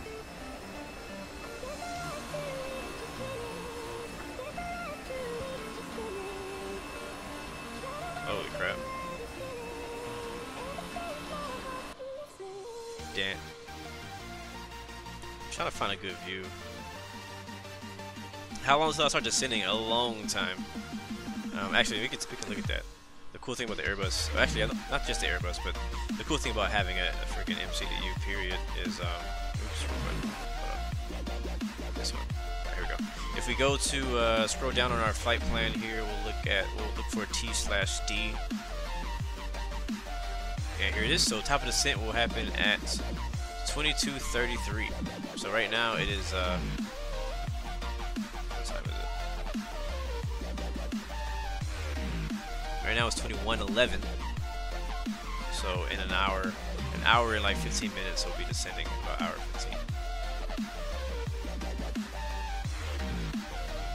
Right now we're flying to Mayag, 31 miles away from it.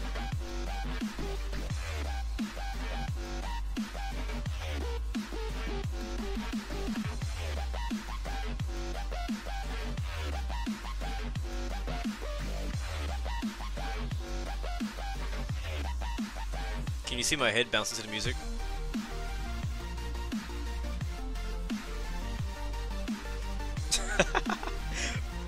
If you guys saw my picture with me in the cockpit, a lot of people commented about my my earphones in, because I had my iPod earphones in while I was sitting in the cockpit of the 737.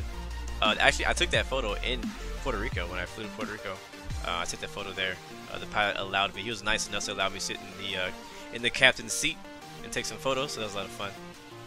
I was looking at it and comparing it. Like, I didn't want to take too much time because I knew he was busy, he had to go, but like I could probably sit in a real life Boeing 737 for hours just like looking at everything and like comparing it to flight sims. And like if I could, like, if they gave me a chance to get it started, I wonder how long it would take me to start up a 737 or any of these flight simulator, you know what I mean? So I think that'd be a lot of fun.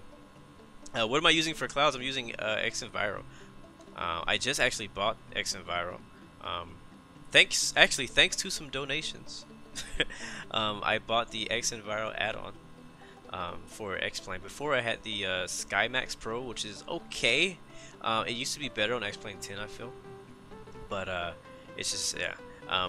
When I reinstalled it when I got X-Plane 11, I mean when I got my new PC, I was very unimpressed by how SkyMax Pro looked, which is another weather add-on for X-Plane. And so XEnviro, I've heard a lot of good things about it, and I've seen a lot of people use it, so I was like, you know what, let's go ahead and give it a try. And so I went ahead and bought it, and I freaking love it. Like, this looks so good. Like, it makes it look so realistic, you know. So I definitely recommend it. It is definitely not cheap. It is a pretty expensive add-on. It's like $69 US, or 60. It's like $60 US, something crazy like that. But But yeah, that's pretty. I love it. I really do.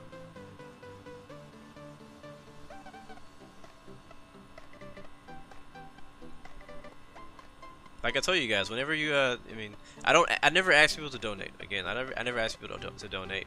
When people are kind enough to do that, that is great, that is amazing.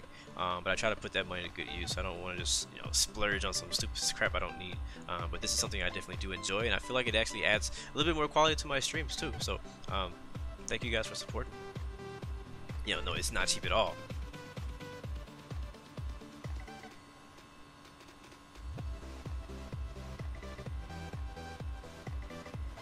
Yes, it did. That it did help.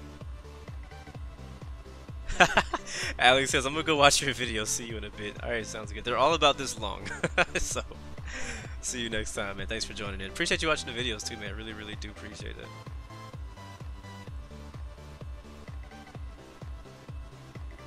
No problem, George. You didn't have Wi-Fi. Thanks for joining in now.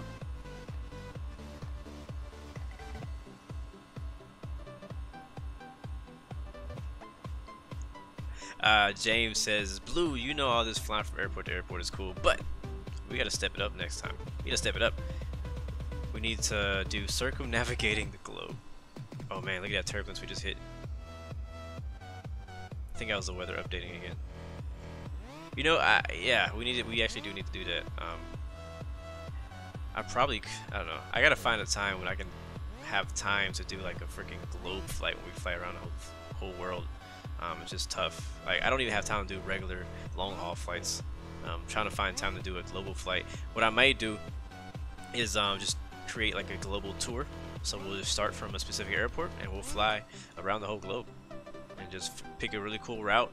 And I don't know, we may do that on Infinite Flight, we may do that on X-Plane, I don't know, I really don't know. It's tough now. It's whenever I you know, deciding when I'm streaming and stuff, it's kind of tough to decide whether I'm going to fly on Infinite Flight or if I'm going to fly it on X-Plane. So it kind of depends on a lot of it depends on scenery and what I feel like doing at the time. Yes, my first ever YouTube video was a landing tutorial for GTA 5. It was pretty horrible too. It was not a very good landing. I remember that. There should be a plane actually on our left wing here pretty soon. I don't know if we're gonna be able to see him. Look for a extremely bright yellow name tag somewhere. He might have passed us already. It's American Airlines flight 2219er. Yeah, I'm pretty sure he passed. He's at flight level 370, flying from Miami to Saint Martin. So he's above us. You guys see the traffic?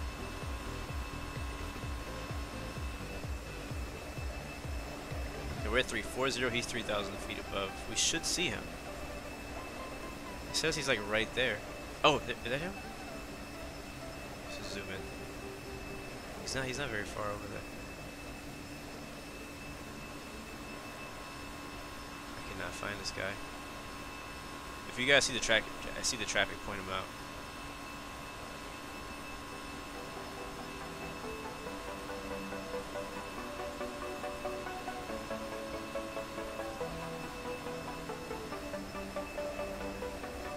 Yeah, I don't see traffic. Traffic's probably past us already. He should be behind us. Oh no, that's not him. I keep seeing specks on my screen and mistaking them for aircraft in the distance. Speaking of, let me get this off my screen. That's annoying. I don't see him, man. He's there. Yeah, now he's behind us. He's probably too far now. It says he's at 370. Yeah, he's at 370 and a 737-800 American Airlines 22 something. So I see him on the map, but I don't see him on in game. Oh well. That was gonna be our only interaction with another plane for an hour. It's so funny when it comes to flight simulation. It's like you don't see anybody. You know what I mean? Like when you're doing flights like this. If it's not a group flight, you don't see any aircraft for like hours. You see one person, you're all excited. Oh my god, there's a human being over there.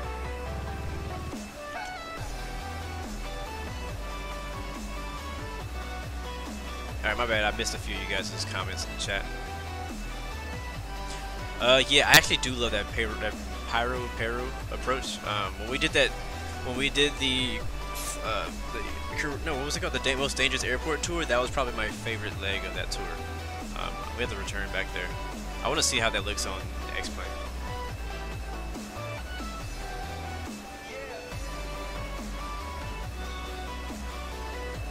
Alex, how long until we land in Orlando? Look on the bottom of your screen down here somewhere. You should be able to see that. ETE 1 hour and 30 minutes. Should be landing at 22:50.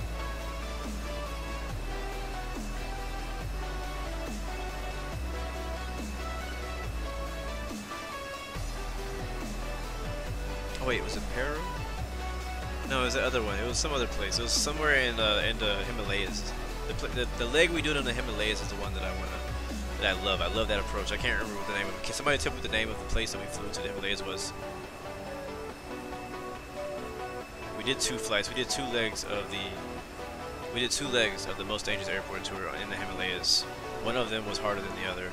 It was not the short runway, but it was the other. I can't remember. What was it? Bhutan. Bhutan was what it was. I think it was Bhutan. That was a lot of fun. Can I do a dab? If I do a dab with the aircraft, we'll probably crash. Look at my dab. Hey. That is like the most random question for sure. Hey, can you do a dab? Wait, what? Wait, what? I do need to create like I need to create some more like GIFs and stuff for the stream. That'd be a lot of fun. I want to do some more stuff like that.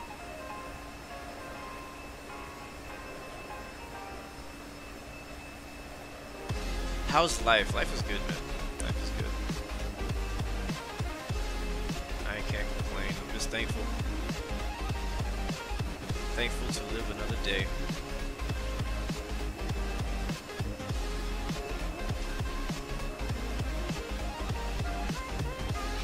It's been very smooth. I am very surprised how smooth this flight has been. We have not had a single autopilot disengaging. Or autopilot failure, I should say. Yeah, I think Infinite Flight needs this livery. I would fly it. I would fly it for Spirit routes only, but I would fly it.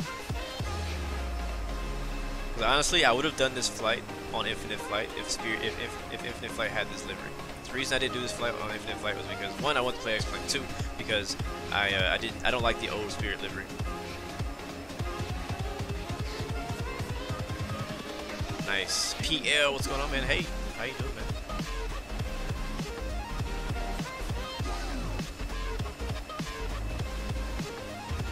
I think I'm probably the highest level on Discord only because it's my Discord channel.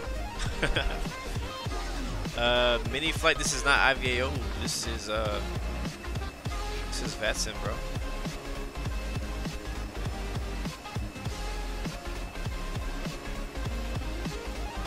And we're headed to Orlando, Florida.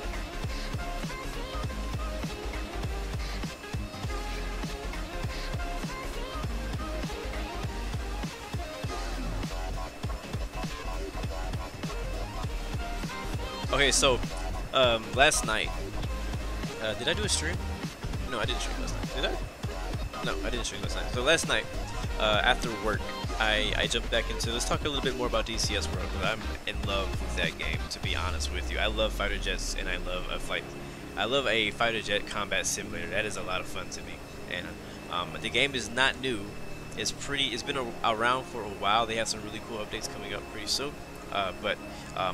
Because I got a new PC, I'm finally able to actually play it, and that is the reason I'm so freaking crazy about this game. Now that that's been said, last night I did a lot of flying again. I talked about how I was practicing doing air refueling and stuff like that, and that was a lot of fun. But I also was doing some dogfighting. I did some guns only dogfighting. That was a lot of fun. Very tough because I'm not used to doing a lot of dogfighting. So coming from a sim like X-Plane and going to a fighter jet simulator, you know, it can be a bit different the way you fly the aircraft and things like that. So what are we flying over now? But also I've been playing a lot of Arma 3. I've been playing, as you guys know, Ghost Recon Wildlands. I've been playing Rainbow Six Siege. Somebody asked me about that earlier. And how's Rainbow Six Siege been going for me? Not good. I've been dying a lot. But I've also been winning some matches. When I'm paired up with a good group of people, I can help support them. But if I'm the best person on my team, we're gonna lose. That is for sure.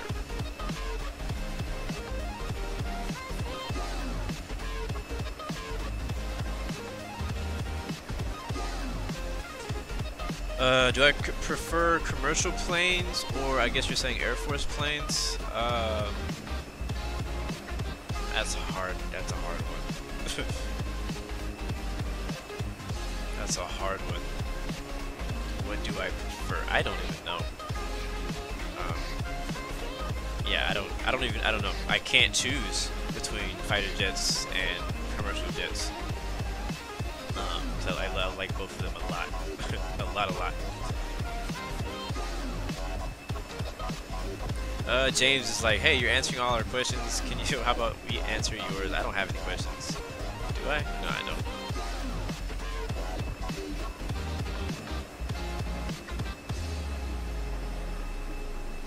Thon, actually you can join because you do have FSX, and FSX can connect to VATSIM. So if you want to connect to VATSIM on FSX, you can fly with us. Same for people who fly P3D. You're level 12 on Discord, RIP.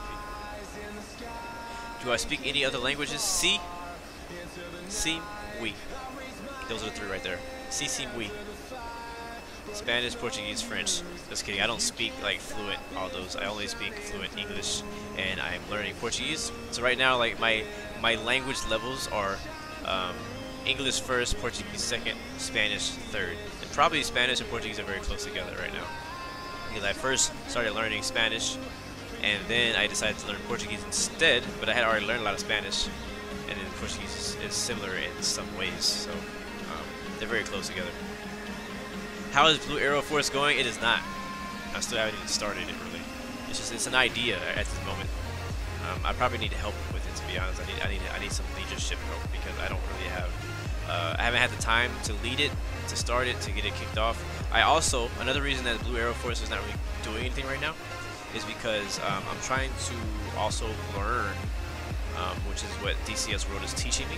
I'm trying to learn some of the, you know, the slang you use, some of the words you use, some of the techniques you use of how to actually start a display team. You know what I'm saying? So I would like to be in a display team. I would like to learn how to be in a display team. And I don't feel that I should start a display team until I can accurately make a really good, legit one. Because I don't. The whole idea is to create a display team to, you know, be able to showcase, you know, on my live streams and have also just be able to fly with you guys and be in a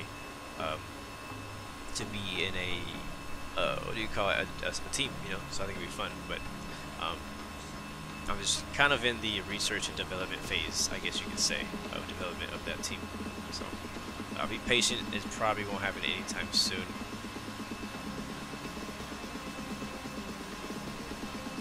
Blue Arrow Connection, Blue Arrow Regional. I could get this team of people. I'd have to find the right team of people, and I have to make sure that I trust the people that I make the team. And I have to make sure before the thing. This is the reason, guys, that I am so picky with picking moderators and so picky with sponsoring people as far as promoting them on my streams and promoting their channel and stuff like that, is because I had, like, me and a person who wants to partner with me in anything. It doesn't matter if you want to do a group flight with me featuring your virtual airline, or you want to do a shared cockpit or whatever. Like, me and this person or this group have to be on the same page and the same mindset, and they have to believe and know how how I am and how I feel about things and how they feel about things. So I think really the thing is a relationship has to be established, and we have to be basically thinking the same way. So I know that when I am not present, when I am not around, I can trust this person or this group to maintain my standards, and that is basically my thought process when it comes to choosing people for moderators, choosing people to work with in general. Like I said, I am not against at all collaborating with other people to do things. I would love to, you know, have another person talking on the mic with me, or, you know, do a shared cockpit type thing, or however the heck that works, or whatever. I just have to make sure that me and this person click, you know what I mean? Like, I can't just, you know, people ask me, and it's cool, and I'm honored that people would like to work with me. That's great, but I have to be careful who I work with, because if I work with you, as soon as we start working together, you are also an extension and a representation of my channel and a representation of myself. And if people see you acting stupid and doing stupid stuff, they're gonna, you know, it's gonna come back on me, because they probably met, you know, they met you through me or whatever, you know what I mean? So you have to be careful with that. And it's not just for me, but same for you guys out there who have YouTube channels and who do, you know, collaboration with other people. You have to be careful, you know, who you allow in your circle. You have to be careful who you allow, you know, who you promote, stuff like that. So like I said, I do have a few people who ask, you know, about it, and I'm not saying for people to stop asking. I'm just saying that is kind of what my mindset is behind that. So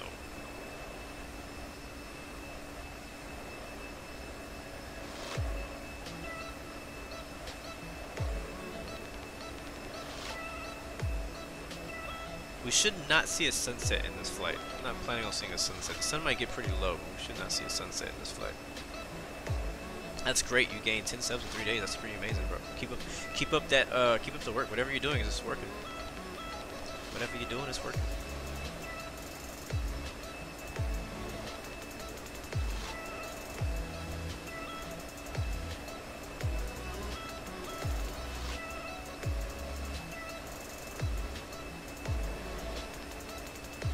You know, to be honest, I actually would like to create an actual, like, official virtual airline.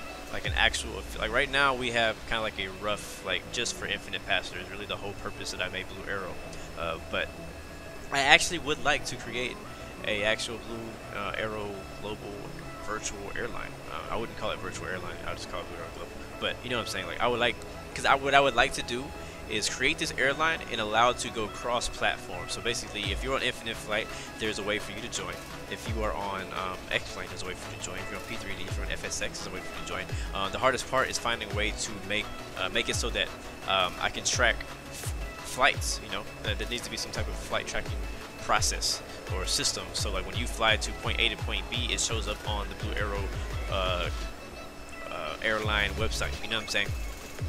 Stuff like that. So if anybody, I'm gonna put it out there, if anybody knows how to do it, if anybody's ever started a virtual airline before, preferably somebody who started one on X-Plane or like a full simulator, hit me up, because I would like to do it. Again, I don't have a lot of time though, that's the problem, and so it has to come, like I have to be like the founder, and I have to be like basically like the Overwatch person, the person who overlooks everything, and have somebody else be the leader and do most of the management and stuff like that. 'Cause I just don't have a lot more time. Like I said before in a stream before, when I stream, my streams are using my extra time. You know what I mean? Like this is my extra time. If I were to dedicate to starting up a virtual airline or the Blue Arrow Force or some other thing, it would take up from my stream time, and then you would see me streaming a lot less. Now, I mean, that's an option. I can stream less and then just work on more things in the background. But you know, I don't know. So,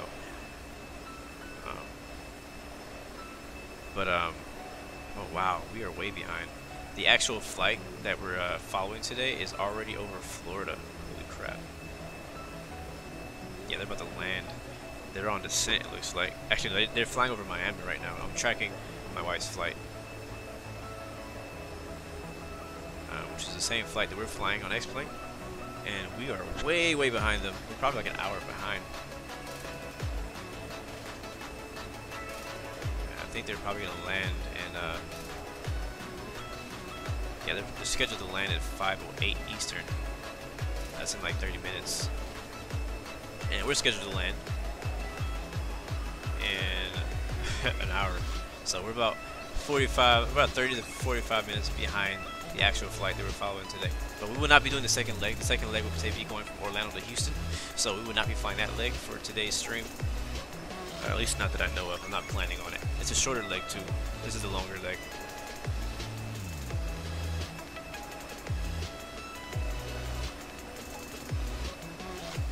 Do I like 737 or A320 better? 737. I have to say 737. You're still not Blue Arrow Global and Infinite Faster. I apologize. I've been trying to add people, but it keeps crashing on me, man. I don't know who the owner of Infinite Faster is, but he needs to update that and fix it. Because every time I try to go through and add people, I add like 5 people, and then it crashes and I can't add anymore. So that's the reason that the delay. I haven't been able to add a lot of people to the airline. Another thing, if I do create a official, like an actual virtual airline, there would probably be a separate Discord channel for that specifically, and there will also probably be pretty high expectations for it. You can definitely believe that, because I want the elite, you know what I mean? There's gonna be like, I want the best pilots. I don't just want, like, it's gonna be like an approval process, you know what I mean? Like, you can't just join, you know, and be like, oh, I'm part of, you know, and represent Blue Arrow Global. Like, I don't want people representing my airline who don't know what the heck they're doing, you know what I mean? So, but for those people, because I know a lot of places, a lot of airlines, like, if you don't know nothing, you're not gonna get in. And it's okay, because everybody kind of comes into flight simulation at different levels. And what my idea and what I think works great is that I want to create a training type program for people who want to join. Actually, actually for everybody. It's gonna be required. It's gonna be required that, and I'm just kind of like brainstorming with you guys right now. So I'm just telling you guys kind of like what some of my plans are. You know, you gotta be careful who you share your plans with. Right now, I'm not sharing all of it with you. I'm sharing kind of like the regular stuff that people already do.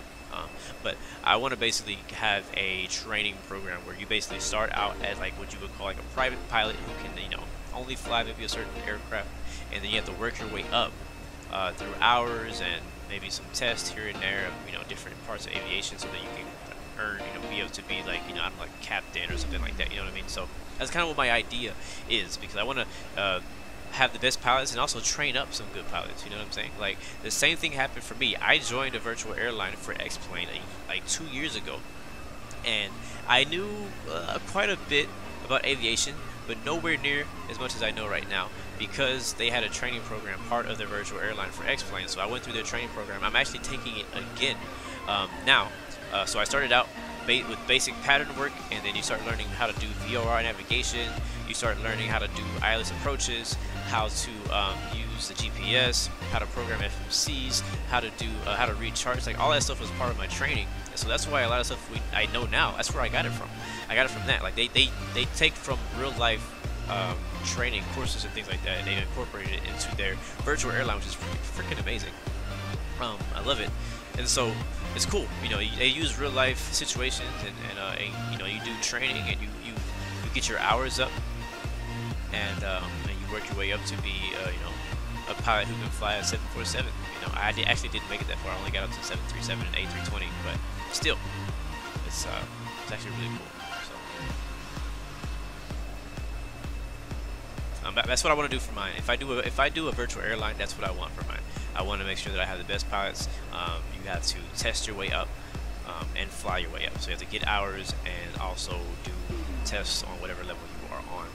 So it's be very exclusive. But anybody can join. You just have to work for it. You know what I mean? Yes, the Discord channel is invite only right now. So if you would like to be a part, ask one of the moderators. They can send you a link. Yes, the training program was for X-Plane, but if I do a virtual airline, like I said, I want it to be for X-Plane and Infinite Flight, so I have to find a way to make that work for both, and not just X-Plane. So.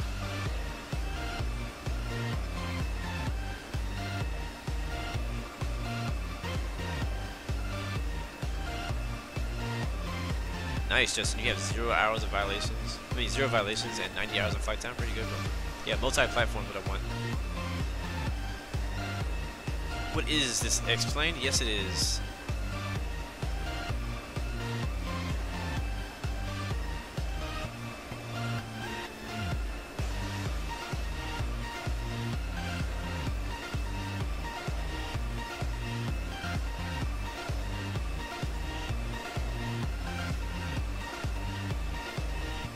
If I were, and again, guys, this is all just kind of like talking about like idea, you know, like I'm not starting a virtual airline for Blue Arrow, like official one just yet. This is just my kind of idea, my vision.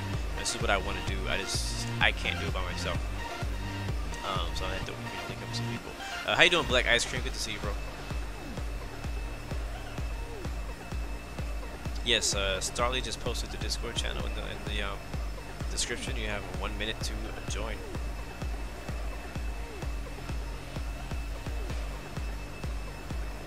And as far as moderators for that, if I were to do that, I would probably start fresh and make new moderators, and the moderators would probably have to also still go through the same process as all the pilots do. Like, I would probably do it myself. Like, I would also go through, I would re-go through training. Whatever training we build for the virtual airline, I would also go through myself, so it's not just like, you know.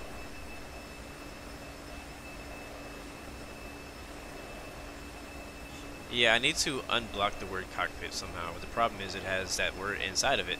So I don't know how to fix that. Just use flight deck. Yeah, it'll probably be like for infinite flight as far as yeah, it'd be like you can't have this many violations or whatnot. How you doing, Bois Puso? Good to see you, bro.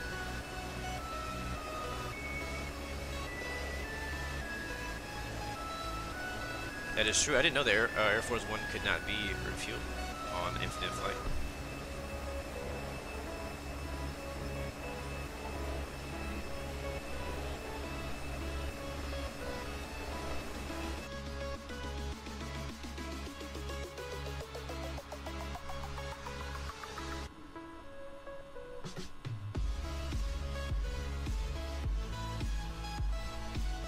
It has been a good flight, guys. It really has. It's been very smooth. I want to turn the seatbelt signs off, but I feel like as soon as I do that, we're going to hit turbulence. So I'm going to leave them on. But again, like I say, guys, you can move about the cabin as much as you need.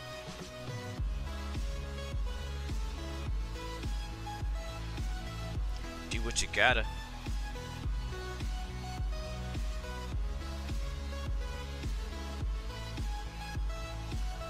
Uh-oh, uh-oh. I hope you guys can still see that. I didn't mean to do that. Yes, sir, we're flying real time right now. The engine noise is not an add-on. There actually is an add-on for this airplane, though, to have a better engine noise than this, but I don't have it. This is the basic of... This is already an add-on aircraft we're using. It's a paid add-on, the JAR Design A320. So it already has some pretty great sounds that come with it, but there's another pack. There's a better pack, a lot better pack of sounds. So I'm probably gonna upgrade to the X-Plane 11 version of this. Hopefully that comes with the sound pack too. I'm not sure, but I'm probably gonna upgrade. I don't know, maybe next month or something. It depends. I'm probably gonna upgrade though. I'm enjoying so far the A320. I actually forgot how much I actually liked it when I first bought the A320 by JAR Design. I really enjoyed it. I remember that, but it's been so long since I've flown it that you know, I kind of forgot how much I liked it. No, nobody has ever had Patreon captain or first class on Discord. So far, we just have Patreon Dream Team members, which is also cool. Basically, once we get people at Patreon, what's it called? Captain and what's the other one? What's the other one called? Captain and first class. I have to start working. I have to start actually doing stuff. Because right now with Dream Team, basically you just get like you know, a special tag in Discord. After that, you get early access. So early access means like whenever I do pre-recorded videos, I will post a link to my Patreons to get an early look at it.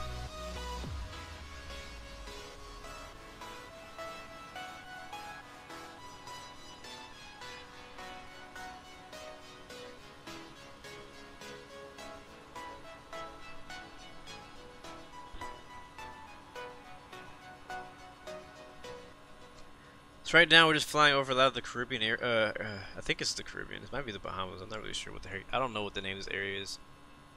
I think we're over the Bahamas though, or not the Bahamas.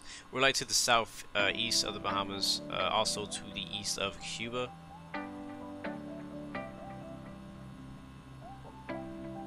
Still no ATC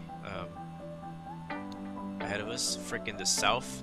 I'm sorry, the west coast. Wow, the entire west coast from Canada all the way down to San Francisco is fully staffed. Holy crap. So like San Diego, Phoenix, Las Vegas, LAX as usual, Seattle, Portland, San Francisco, they're all fully staffed ATC on VATSIM right now. Even Salt Lake City. So the whole West Coast is booming right now with ATC. I don't know if there's an event going on or what. We also got ATC up in New York and looks like KB, what's that, Baltimore, Washington, yeah, KDCA and Dulles and Newark and Boston. On the X-Plane, one of my favorite places to fly to is Boston. I just love the Mr. X scenery out there. I love it so much. So I love flying out there. We also actually have ATC in Houston. Cool. Yeah, Houston International. We have tower and ground. So sounds like I chose to fly to the wrong airport today. I don't know anything about the TU-144's history at all.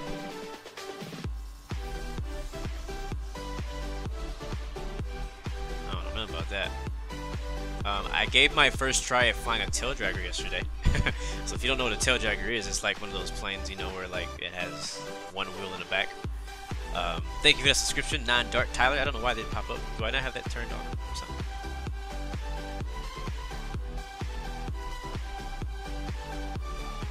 No, it's on. Oh, there it is. Oh, that's somebody else. Official. Carly boy, thank you for that subscription. Welcome to the Blue Arrow Royal family. Amaze balls. Okay.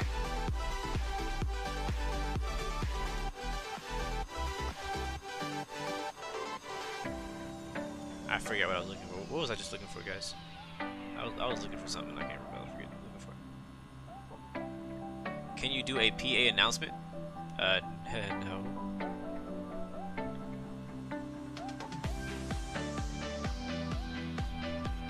There is another add-on that I can download from online that does PA announcements for you. They're pretty cool. I need to re-download it. I had it on my older X-Plane, but I never re-downloaded it. And we're banking to the right.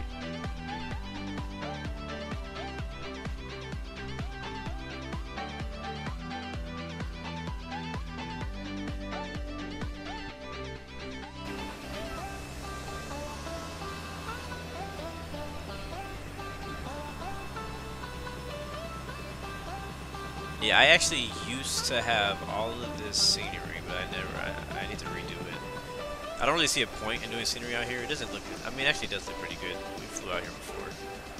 I probably should, now that I think about it. Nah, I don't fly this way often enough for me to create scenery for it, so I'm not going to. Jar Design, yes sir, Daniel.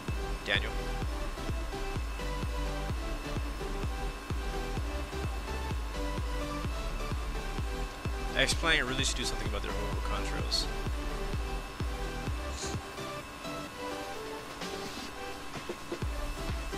The Bear Fair, yes sir.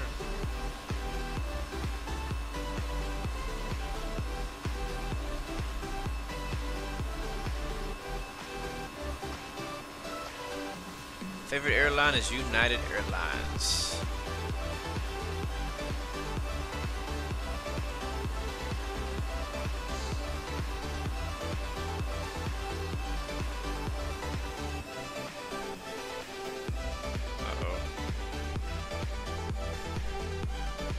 That's where the engines go quiet. Let's go check on that. I think we're good. Yeah, we're good. It just kind of freaked me out. Whenever the engines go that quiet, I'm like, how are we doing here? EGT's looking good, oil pressure's looking good, N1's looking good. Cruise looking good. Fuel used 1,600 pounds. Oil quantity, temperature. The air's looking good in the cockpit and in the cabin.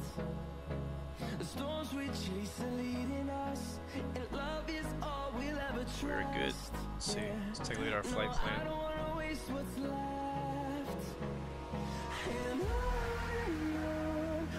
I love this song. Which way did it go? think it's up. Alright, we are at Garrett. And when is our top of descent again? Top of descent is going to be coming at 22:38.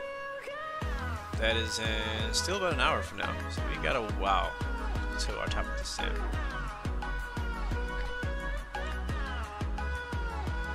Switches to arrival. Right now, not that it matters because we're so far out, but winds in Orlando are 010 at 8 knots, succession miles, fuel at 16,000, scatter at 25,000, and temperatures 14. Dew points -6, altimeter 3037. At least that's what it was when we left. If I update it, it'll probably change. Yeah, there it goes. Clear skies now. It was very cloudy coming out of Puerto Rico for a while. And now, yeah.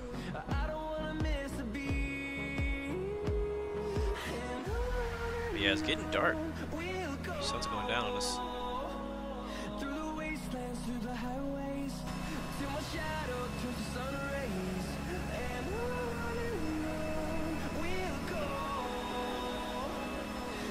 But yeah, so I was saying earlier, I was flying tail draggers and I was crashing them.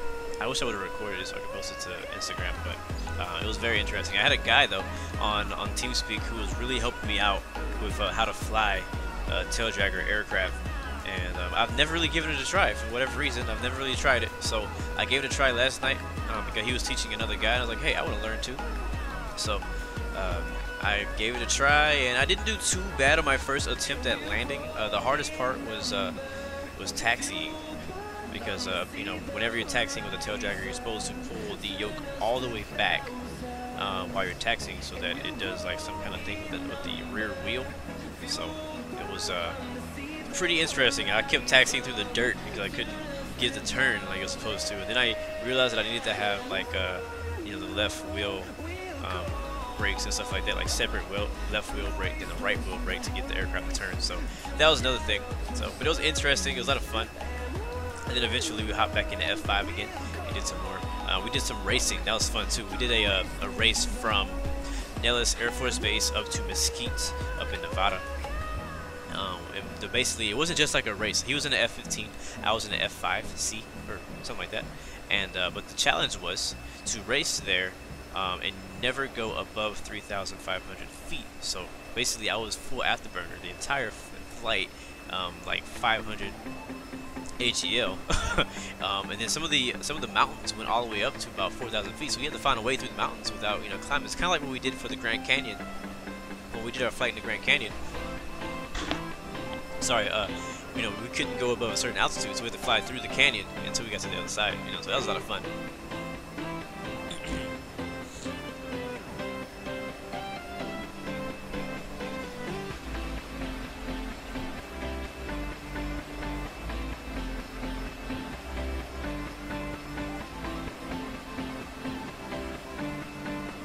It's actually a pretty good idea, Justin, to make blue one call signs so nobody takes somebody else's call sign.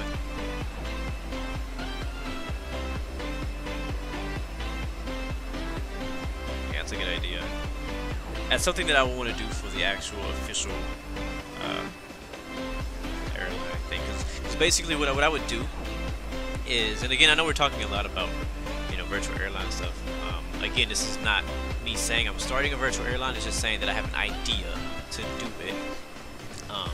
It's just I have not found the resources just yet to do it as I would like to do it. I don't want to just start a virtual airline just because I can't. You know what I mean? I want to actually have a good one, a well-organized one, and one that actually trains people to become great pilots and attracts great pilots and not just anybody. You know what I'm saying? So, but that's something that I would want to do is you know, have a specific call sign for each person who is in the airline. So for example, obviously I'm blue 116, so there would be a blue 117, a blue 18, a blue 32, whatever number. I mean, you would probably be able to decide what number you wanted as long as it's not taken. Then we would have a long list of all of the call signs that have been used. So when it comes to time to choose a new one for somebody, they cannot choose a call sign that has already been used. So that way we always know who's who.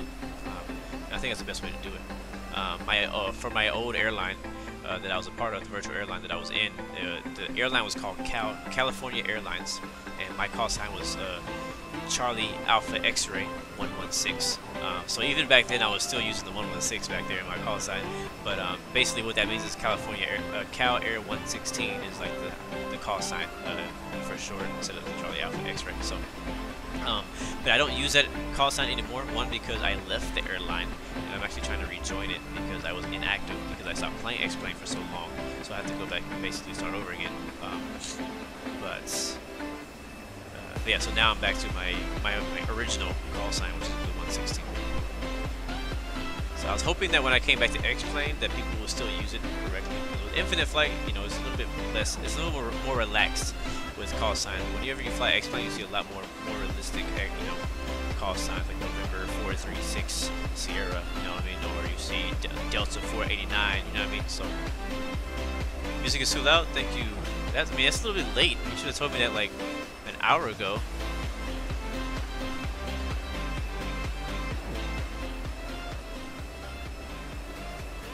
Alright, yeah, I wish you guys would have told me the music was loud like a long time ago. I would have turned it down. Been talking over music this whole time. Yeah, there's no Nightbot here. I haven't figured that out yet.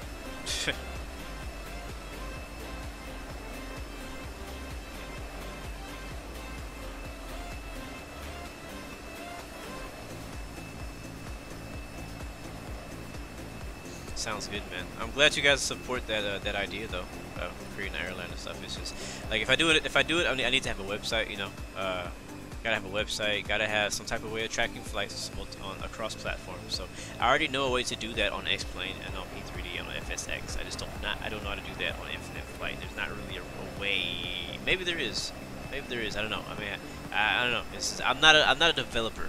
You know what I'm saying? I'm not like I don't have that skill. I can make a website easy. That's the easy part. I can make the graphic design easy. That's the easy part. I can make a Discord channel. I can get somebody to make a Discord channel. That's easy. The hard part is all the like meshing together X-Plane so that the stats that you do on X-Plane show up on the website live in the same way with Infinite Flight. And I would also love to have like an activity map so that you can see where people are flying, when they're flying, while they're flying. You know what I mean? So like if you're flying from I don't know, Amsterdam to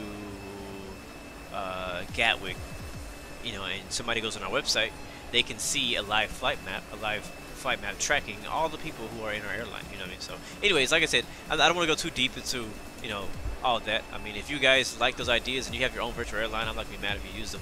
But I mean, that's what I want to do for mine. You know what I'm saying? And if anybody just happens to be watching this and knows how to do any of that stuff or all of it, hit me up because that's what I kind of need. So, and I also don't have any money to pay you, so that's another thing. Just so you know, put that out there right now. And yes, I am behind on chat again. Flights Unite, how you doing, man? Welcome back, bro.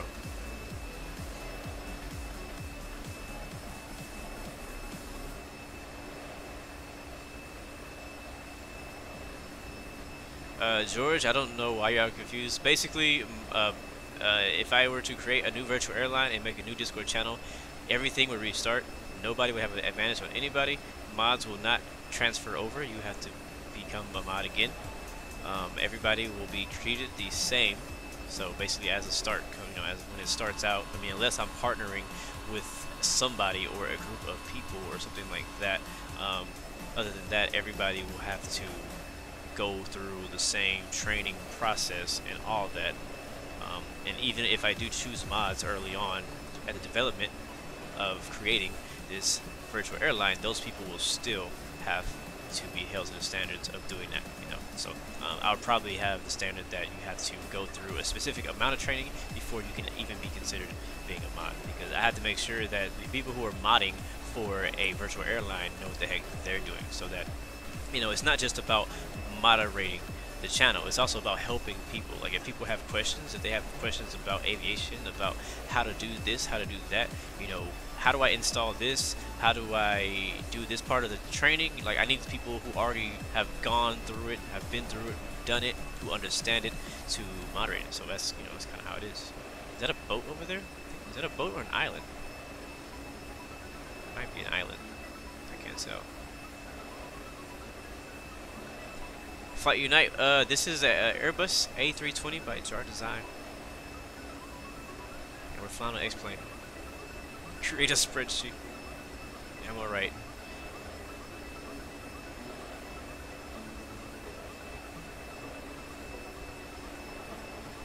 One thing for anybody, not just me, but for people who are interested in making their own virtual airlines, just so you know, especially if you fly Infinite Flight, and this actually works for Infinite Flight or X-plane. There actually is a forum post on the Infinite Flight website about how to start a virtual airline. So I've had people come to me and ask me how to start one, and I'm telling them, like, I don't really know because I've never done one myself. I just have Infinite Passenger Airline, which is a simple way of doing it, because everything is inside the app. But what there's a forum post that talks about what you need, about how you need a website, you need a name, you need a logo, a lot of the steps you need to take for making a virtual airline on Infinite Flight. Now that doesn't completely apply for X-plane, but a lot of the same principles and steps apply for X-plane and P3D, all that kind of stuff too. So I know there's probably a post somewhere about it for X-plane too. But I mean, I could ask. There's like I said, there's a virtual airline that I was a part of before. I could probably ask one of those guys if they could help me, like, with some of the technical side of things. I may have to reach out to them. I don't know. So I just want to make sure that, you know, I want to create a how do we say, a base or a foundation, I guess is what I'm looking for, to build on.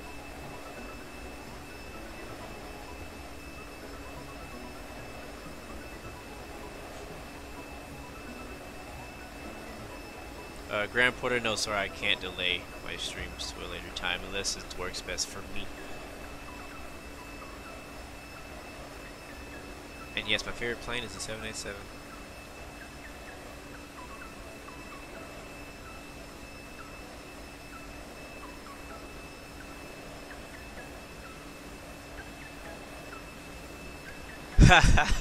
It's actually true. I have never flown an A380 on my streams. It's kind of surprising, but no, I have not.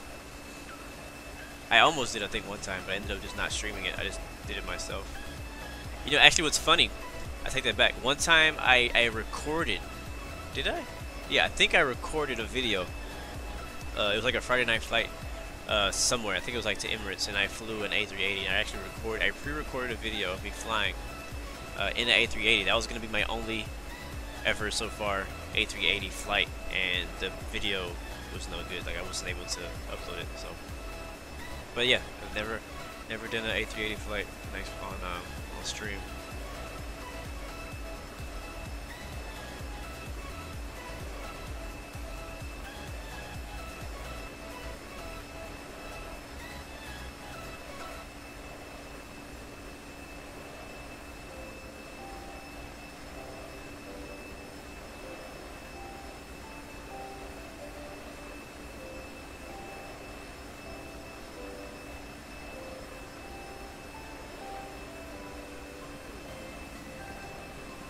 Yes, James Harrison, you are correct. Need a Discord chat, livery for each aircraft, branded for Blue Arrow. So Blue Arrow technically needs a different logo than Blue Games. And then something to keep track of all the pilots and their hours. Yes, that's also something you need for a virtual airline, and also a way to test people, which I think the way that the testing people is probably easy part. The Discord is an easy part, livery is an easy part because I can make liveries myself, and the part that I cannot do is the keeping track of all pilots and their hours. That's the part that I do not know how to do. I think we're about to fly over to Bahamas here soon. Yeah, we are. Oh yeah, there it is. That's, I think, over to our right. That might be Nassau, Bahamas. Nikki, how you doing, man? Welcome back. Good to see you, as usual. As usual. Yeah, we should definitely change the subject. Let's talk about something else. We'll leave that to Discord or something. We've been talking like almost the entire flight about virtual airlines. We'll continue that conversation later, George. I think that's Nassau, Bahamas. Yeah, it is.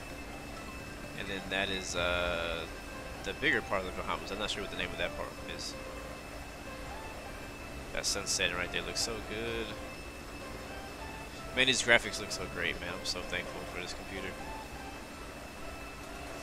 I'm hoping if we get close enough, I think that our route actually takes us right over the Bahamas. Yeah, so we have... let's see.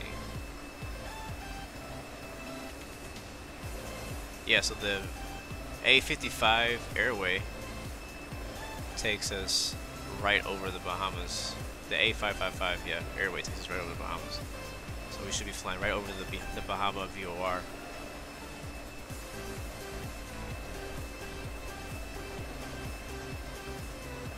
Obsolete J Baz, where do you get the function indicators in the bottom? That's a great question, and I am definitely willing to share it with you because it took me so long to find them. I see so many streamers using it. This little overlay down here that shows like altitude, all that kind of stuff. Hold on, let me find out. It's called Fly Live or something like that. Yeah, flyliveapp.weebly.com. It's free. So if you stream or make videos of X-Plane, P3D, or FSX, it will work for any of those. It's just like a plugin, I guess, that you add on, and you have to create your own background and stuff. But it inputs all the stuff down there, so it's pretty cool and it's free. Everybody loves free stuff. Oh yeah. Yes, I've heard of the CRJ coming to Infinite Flight. I can't wait for it. Uh-oh, looks like my wife just landed. 30 minutes early.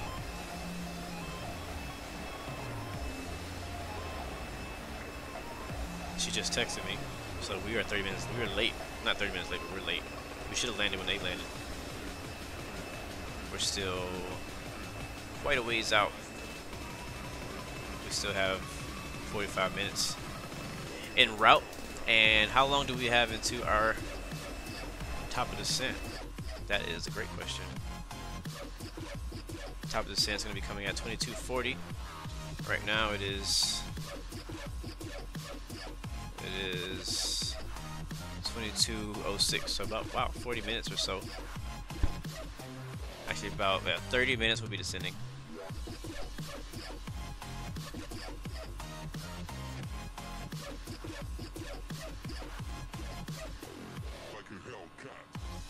So she might call me. If she calls me, I'll be going on mute for a bit, but we'll just be listening to music.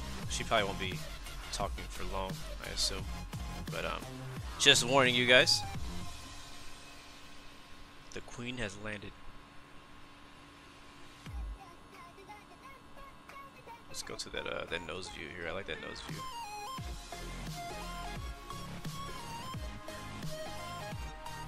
I wonder if I can get a close-up, actually. Let's see if we can get a close-up of the Bahamas. I have ortho scenery for the Bahamas that I made with Ortho 4XP. It's so funny. She has to pee, like, so bad. Don't tell her I told you that. She'd be upset if I told everybody that she had to pee really bad. I don't know, something about planes makes her have to pee really bad. Right there, that's Nassau, Bahamas Airport. So it's kind of dark, so you can't really see too good down there.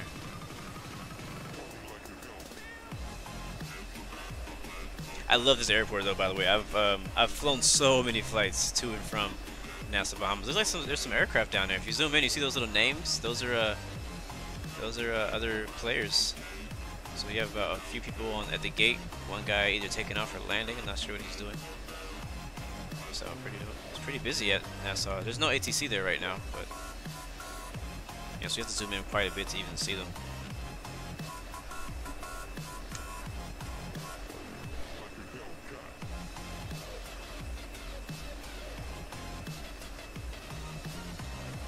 So we'll probably fly to the Bahamas sometime.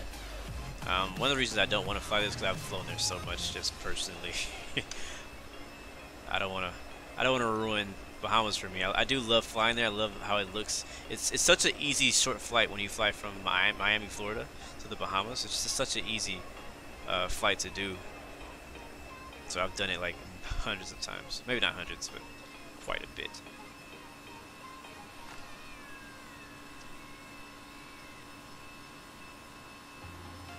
Alright, making our left turn at the Nassau, Bahamas VOR.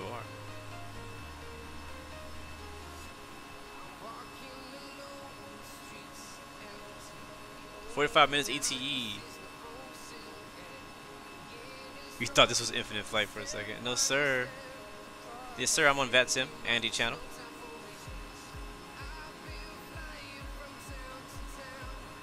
No, I said it breaks over. Let's talk about the VA. No, no more talk about the VA for this flight. I don't want the whole flight be talking about planning for a VA the entire time. That's the kind of stuff you need to do in private, so people don't come and steal your ideas.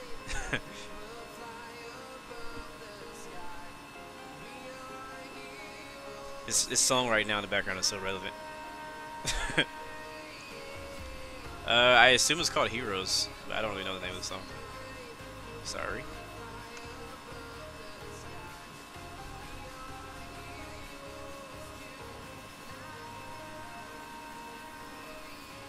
This has been a really good flight. I've been really enjoying it. So thank you guys for flying with me today, making it a little bit more entertaining and enjoyable.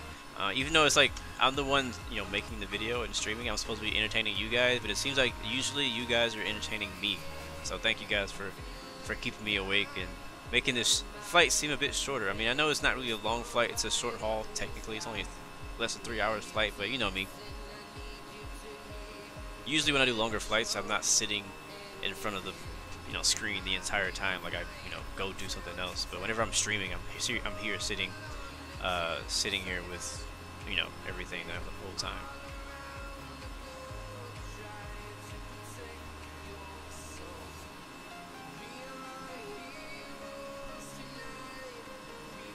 Nice, appreciate that. 60 likes. Remember, we're streaming on YouTube and on Twitch, so make sure if you haven't followed on Twitch yet, follow on Twitch. I've been thinking about doing some Twitch exclusive streams. So like, for example, with my YouTube channel, most of the stuff that I stream obviously is flight simulation, like X-Plane, Infinite Flight, DCS World, and racing, so iRacing and stuff like that. But I'm thinking about, like, whenever it comes to other games that I don't usually stream, like maybe random games here and there, I've been thinking about doing them on Twitch only, so that way it's not saved to my YouTube archive and it's just on Twitch and it goes away eventually. So like, for example, I've been thinking about doing some streams of Ghost Recon, Wildlands, Rainbow Six, Arma 3, stuff like that, and maybe some DCS World Combat stuff, but only do them on Twitch. I've been thinking about that. I haven't done it. I did Metal Gear Solid one random time. So that's a game that I've never streamed. Man, that looks so good right there. Man, it's gonna look really good. The sun is setting. We're gonna get to see night lighting. So like, city lighting coming into Orlando and flying over Miami, because we will be flying over. I think we may fly over Miami. I'm not 100% sure, but yeah. So, but yeah, I've been thinking about doing that. So definitely follow on Twitch if you want to see some of my random as heck stuff.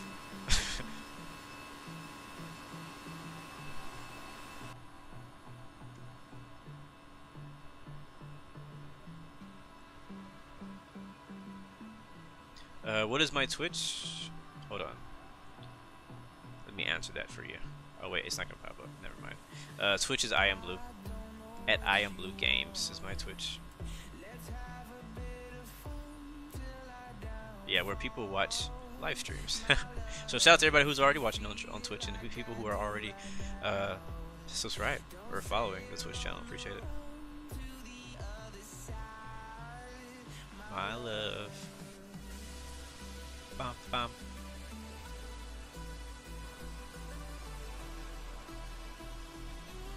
I don't know what view I want to go to right now. We have a little bit more water happening. Lots of water. Alright, say bye to the Bahamas. See you later, man. That's Jamaica. We'll be there in no time, though. Alright, guys, we are less than an hour from our destination. Let's go ahead and do our shoutouts. It's been a while since we've done a flight long enough to do shoutouts when we're less than an hour ETE. So go ahead and leave a emoji in the chat and let me know where you're watching from, and we'll do some shoutouts for you guys who are in the stream right now. That's one of the perks for watching live, is that I get to shout out your name. So go ahead and leave that in the chat. Welcome back, Alex P. Flight's going great. It's typically fast. Ilya Striddy, I don't know the name of this song. Grammar Porter, as usual. Thank you, man, for joining in, bro. Aberdeen, watching from Aberdeen. Evan Mangoosh. Welcome, welcome. Grammar Porter, thank you for that follow on Twitch, man. Appreciate that, bro.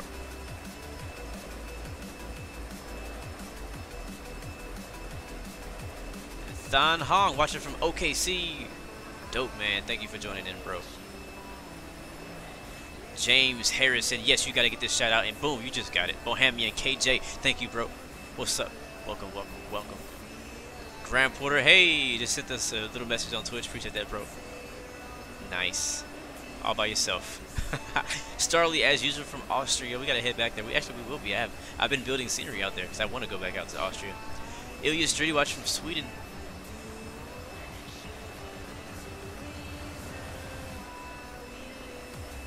Joshua Dope King coming in from Costa Rica. Alex F 263 Australia. Sydney. What time is it there right now? Is it like morning? Avin watching from London. Crunchy Toast. Don't get it mistaken for Crunchy Toes. Watching from New York. Grammar Porter watching from Twitch and YouTube. That's dedication right there. Bohemian, I would never have guessed you were watching from the Bahamas. We just flew over your house, bruh. Hope you got a nice photo from 34,000 feet. Welcome back, Planes and Trains channel. It's true, I actually don't have any moderators on Twitch. It's kind of funny. I have like 8 moderators on YouTube and have no moderators on Twitch, except for like Nightbot. I don't even know if he's active. Florida all the way, James Harrison. No Liner Aviation. No Liner Aviation. Welcome, man. Good to see you. How are you doing? No Liner watching from Mexico. Nice. You're on vacation. What part of Mexico?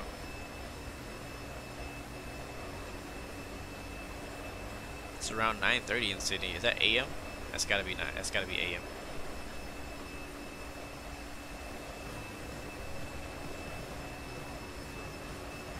You're an active viewer. Are you an active viewer? I don't know. Are you an active viewer? You tell me.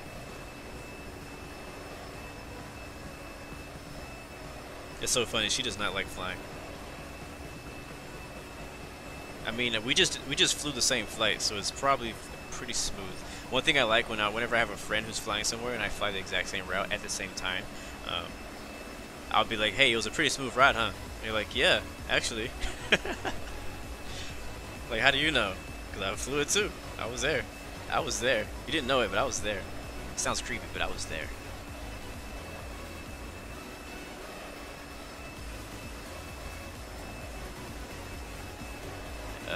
Puerto Vallarta, West Coast. Oh, nice. I've never been there. Thank you for that sub, Starly. Oh, you already subbed. Well, still, thank you for that sub. I read it backwards. I saw your last message before I saw your correction.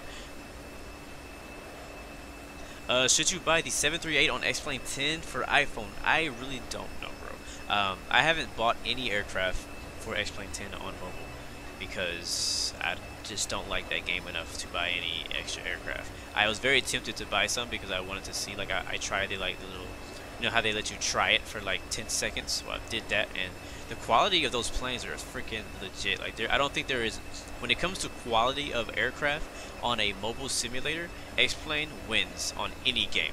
Like, X-Plane wins. Like, Aeroflight can't compete, Infinite Flight can't compete with the quality that X-Plane has for their mobile game for their aircraft. But yes, I don't know. It's up to you. If you really enjoy X-Plane 10 and you want to play it, go ahead, get it. I don't know. Yeah, I would say just go to Infinite Flight. They save the money on buying a plane on X-Plane 10 and just go to Infinite Flight.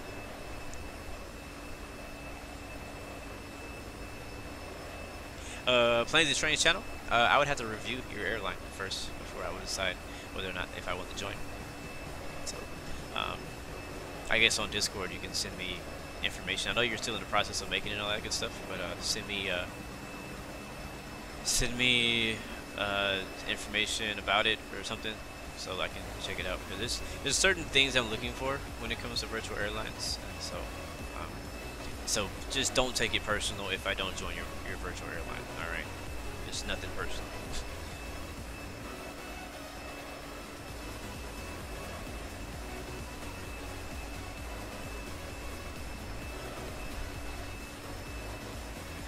No, you're not the only person who talks to the pilot after he flies. I like to talk to the pilot after they fly, like after a flight. The problem is, I feel like a fanboy or something like that. All right, she's calling, so I gotta go mute for a second. I'll be right back.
Alright, sorry guys, I'm back.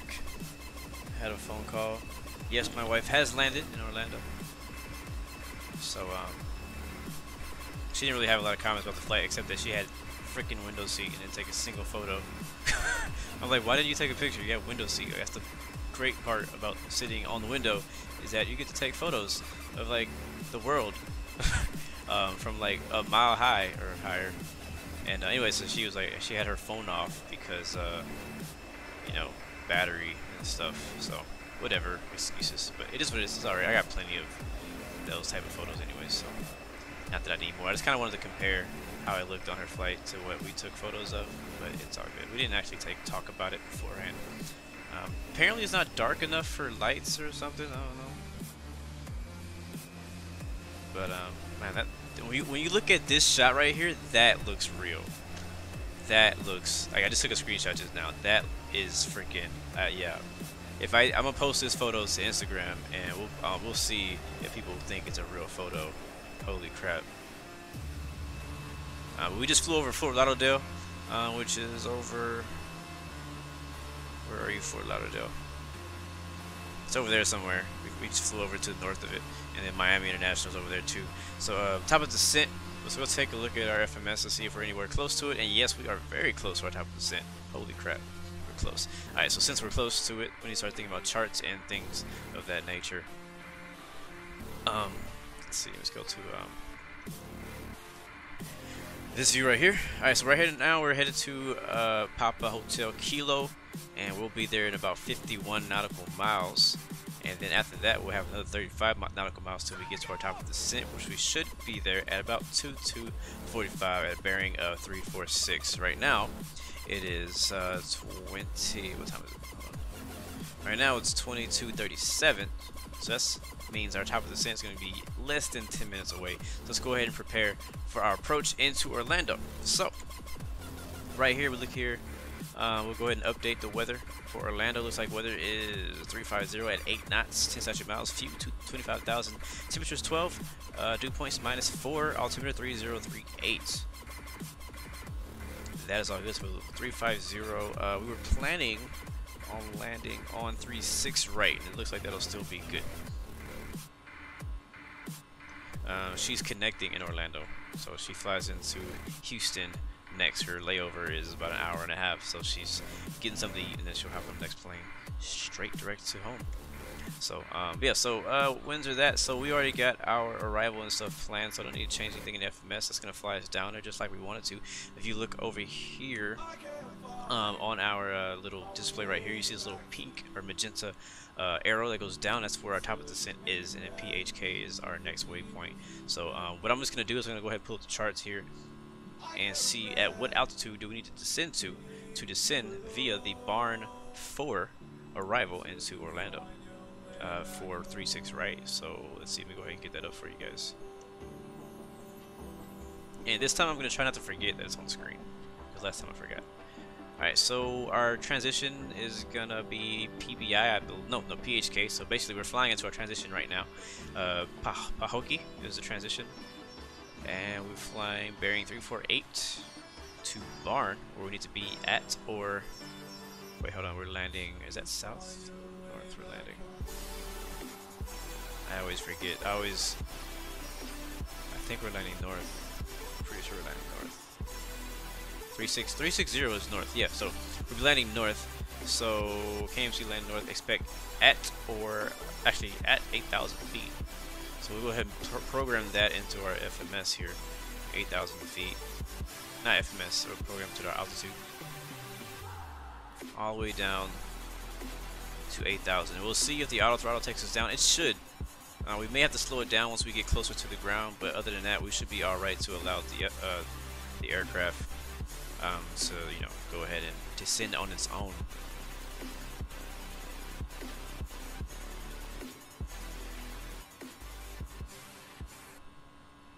Uh-oh. I wanted to turn it down, but not all the way off. Right there, we'll do that. Just a little bit of underlying music. Alright, cool. So one other bug that I've had in this version of the A320, I almost forgot what aircraft we're flying, is that when it gets dark, all these like gauges and stuff like disappear, and I don't know how to fix it. So if anybody else out there flies X-Plane and flies the A320 by Jar Design, the older version, if you could tell me how to fix that, yeah, because I've turned all the lights on that I know of. Yeah, and for whatever reason, whenever it gets dark, these all go away. So if it gets dark when we land, I may have to change the time back to daytime just so I can be able to see our controls and things like that, because these are going to stay on but where it says 8,000, we're not going to be able to see that at all. I've tried it before and it just didn't work out. So anyways, alright, so for descent down to 8,000, top of the descent's going to be right around there.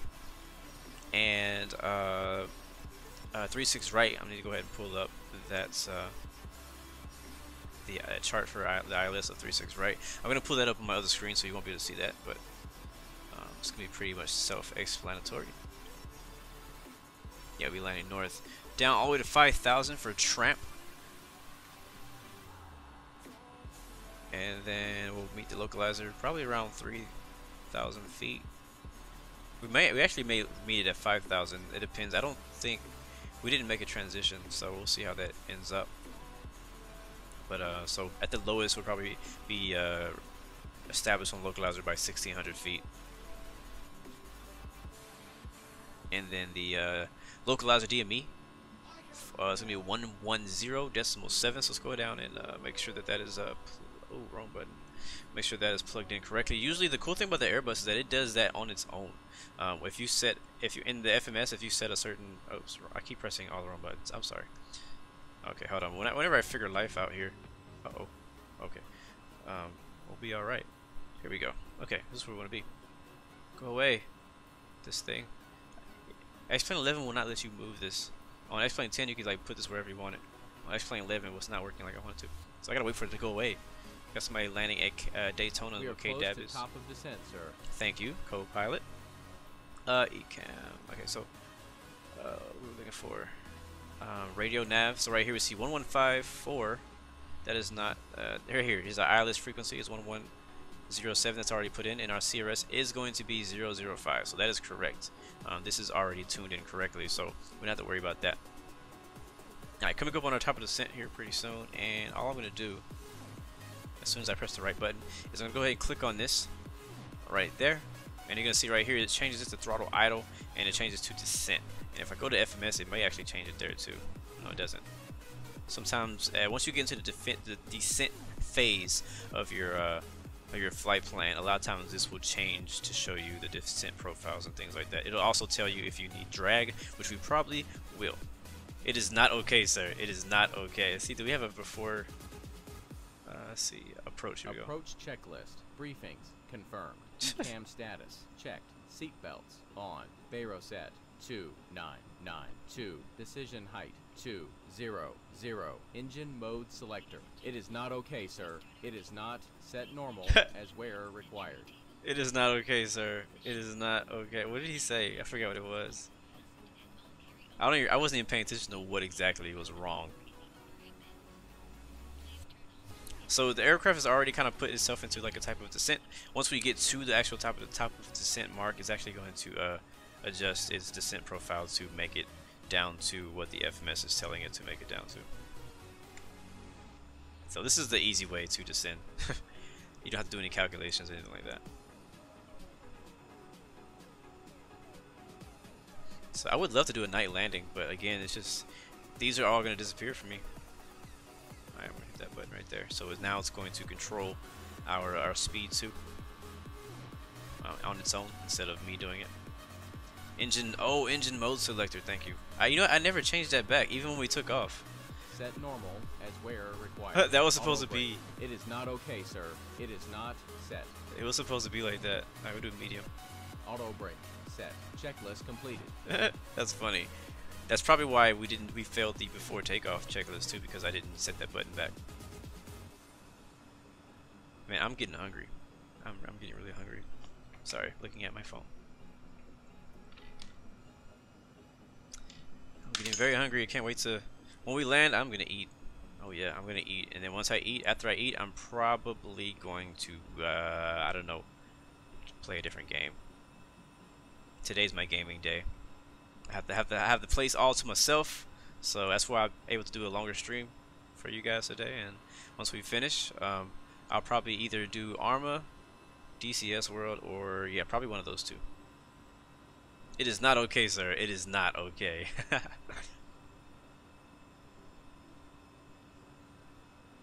I know it's late for a lot of you guys, so thank you guys for sticking around though. I know it's probably really late. It's true, the Orlando International Airport is like a mall. So when she called me, you know, she had just, you know, landed and everything, and she realized that, you know, the aircraft parked at the gate right next to the one she's departing from. And so she's like, oh, well, that's easy. And then hold on. That's not the right button.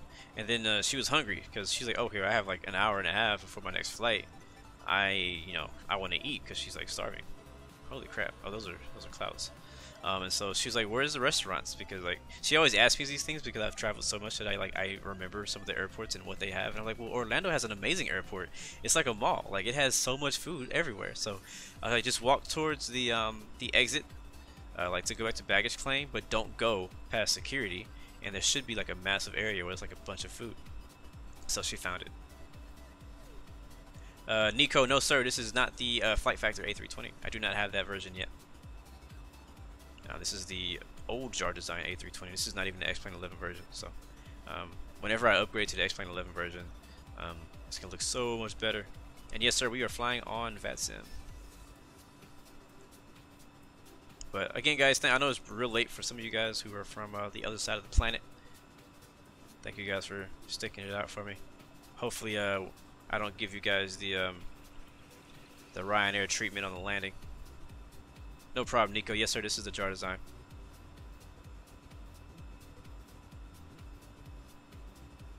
And the sun is setting on us. I wasn't planning to do a sunset landing, but I really do enjoy sunset landings. I just wish that all this stuff would work. Ooh, look at all this bungee jump. Let's go here. Right, let's go ahead and check our flight plan real quick, just to make sure everything looks alright. I'm gonna switch to plan mode here, and I'm gonna go out to about 40. That should be alright, and we'll go down to that right there. Alright, we just passed the top of the descent just now. Keep an eye on these little pink magenta bars too. As I scroll through our flight plan, we'll see our waypoints move, so that gives us an idea of how we're approaching the airport. And that's a problem right there already. As you can see, we're landing on 36 right. Okay, so that's actually north, and it has us going all the way up to the north, passing the airport, and then coming back down to the south to land, and that's not okay. That's not okay at all. So we need to fix that before we get that far. So we need to skip all of this in our flight plan and basically go from noobs to silky. Yeah, so silky is on our arrival. So let's see if I can adjust that, because that's not okay. Alright, all that's good. Alright, we'll still land same runway, 36 right. Star, I mean, even the star doesn't take us that way. I don't understand. Maybe it does. Maybe we're flying the wrong star for this approach. No, it doesn't. So on the star, hold on, I'm gonna pull this up for you guys, so you guys can confirm with me that this is what I'm thinking. Hold on.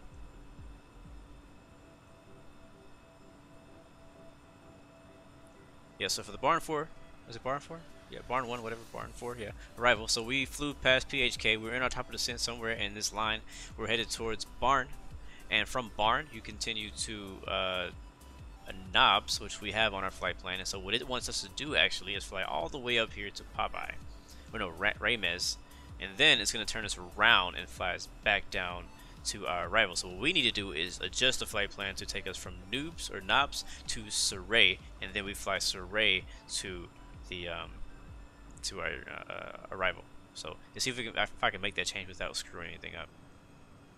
It's pretty late in our flight to even make this type of change. It's something I should have checked a while ago, but I did not catch it. So let's see if I can fix that. Alright, so barn 3 still. It has no via, which is weird. Alright, no via. PHK is what we used. and that's the exact same thing we did. So what I'll just do is I'll just go to the flight. We'll forget about that. We'll go to the flight plan and we'll just delete Ramez and some of those waypoints and see if we can add in Surrey. So we want to go to knobs, yes.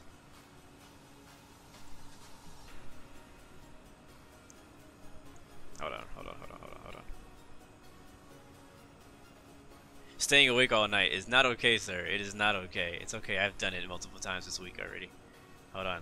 Once I find the right view, we're gonna get this right.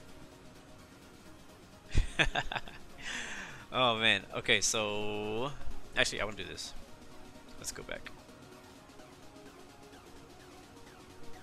Let's go here, and we'll change back to arc, and then we'll go back to 5. And knobs, we want to delete anything after knobs. So like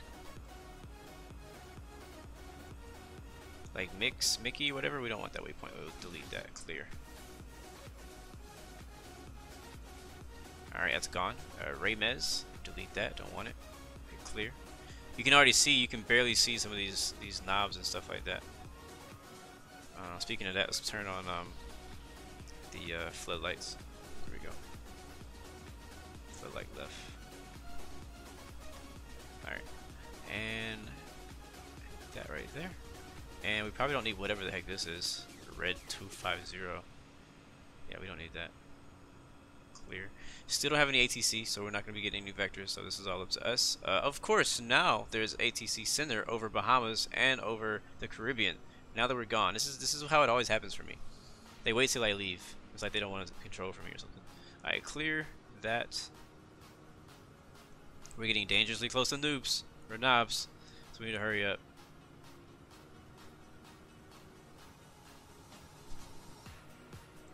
Alright, what else? Popeye, want to get rid of that. I might have to vector myself to it. I don't know what FM Popeye is, but we're deleting that too. Did it do it? Silky, I guess we'll keep Silky. Yeah, cool. So we'll basically go knobs. Where's knobs? Knobs. I lost it. Oh crap. Look at all this extra crap. All these discontinuities and stuff. Oh, is it flying us to Popeye? No, I do not want to fly to Popeye. Where is Popeye? Okay, the aircraft doesn't know what it's doing anymore. Alright, we need to hurry, because we did this way too late. And our type of descent is probably miscalculated because of how wrong our flight plan was. We want Sea Ray is what we're looking for. So can I add that to knobs? Nope. I screwed up the FMS, guys. We're gonna have to fly. We're gonna have to vector ourselves in. And we're also way too close. So we're gonna have to do like a hold or something. Yeah, that's what we're gonna do. Alright. Overriding. Oh, there is MCO right there, and we're at 22,000 feet, and the plane wants to dive. So I'm gonna go spoilers out. And we're gonna go heading mode now.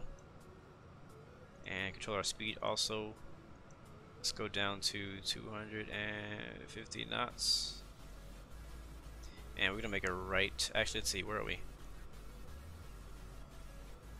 What I'll do is I'll keep straight. Right now we're like on I don't know, we're like on an upwind kind of thing right now. So basically I'll probably kind of overshoot the airport and then make a left turn to enter into a left downwind for runway 36 right. So we'll do that. Because we still have a lot of altitude to lose. I'm also going to go ahead and go into vertical speed mode. And drop down quite a bit. You see how I can barely see that right now. Because it's so dark. I'm not completely sure, but it looks like we might have to go around. No, technically we're not going around. We are just vectoring ourselves.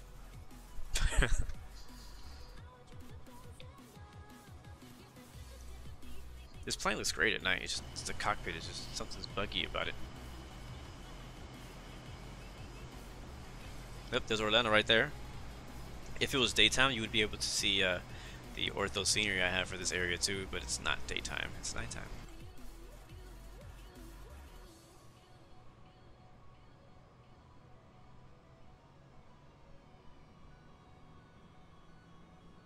Yeah, we're extremely slow. I mean fast, I should say. So actually, what I'm probably going to continue out straight. So we're going to fly 360. So we'll head straight out here. We'll kind of have to do some circles. We'll probably do a hold. We could do a hold like at Popeye or something like that. So yeah, I should have looked at our arrival a lot sooner to make sure everything was programmed correctly, because it was not programmed correctly. But it's all right. The passengers won't even know. They're like, "Oh, is that Orlando down there?" No, that's not Orlando. What are you talking about? Uh-oh, she's calling again. Hold on, guys.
Hey guys, welcome back. Sorry, I had, yeah, my wife did call again, so I have an issue. Alright, so I know that we're like basically on approach, final, kind of, whatever, but I actually have an emergency that I have to deal with right now.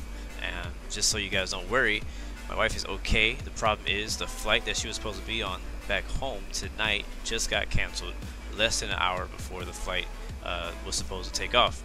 Don't know why. It doesn't say anything about why it got canceled. So we think it's very stupid. Very, I don't know. I don't understand. I mean, yeah, it's Spirit, but it's stupid because there's a flight for United for the exact same route that is still planned at about around the same time. So it's definitely not a weather issue unless a plane got stuck somewhere else, because I know a lot of the eastern states of the United States right now are canceling a lot of flights, so it could have something to do with it. Anyway, so the point is her flight's canceled, and now I need to ASAP find a way to get her back here tonight so that she doesn't have to stay tonight. And worst case scenario, I may have to fly out there to Orlando sometime soon. I don't know. So I just got to figure it out. I got to make some calls. So what I'm going to have to do is, like I said, guys, thank you so much for watching the stream. I really appreciate it. It really sucks. It really sucks because 1, we're almost done with the stream. 2, she's freaking stuck in Orlando and we don't have anybody there. At least I don't think we do, that I know, that she can stay with, so she doesn't stay at night at the airport. She's not gonna like that. So anyways, I need to call ASAP. So I'm not gonna be able to land the plane right now. What I'll do is I'll pause my sim, and if I get it all figured out, I will come back and either I will record or I will stream the landing. Alright guys, so again, I know it's late for a lot of you guys, so sorry, but I gotta take care of what I gotta do. Gotta do what I gotta do. You know. Anyway, so guys, thank you for watching. Remember, you got 3 choices: give up, give in, give it all. You got peace, love, and God bless you. I'll see you guys next time, hopefully when we're landing this baby in Orlando. So thank you guys. Sorry for the inconvenience. Stuff happens. So anyways, love you guys. Peace. Wish me luck.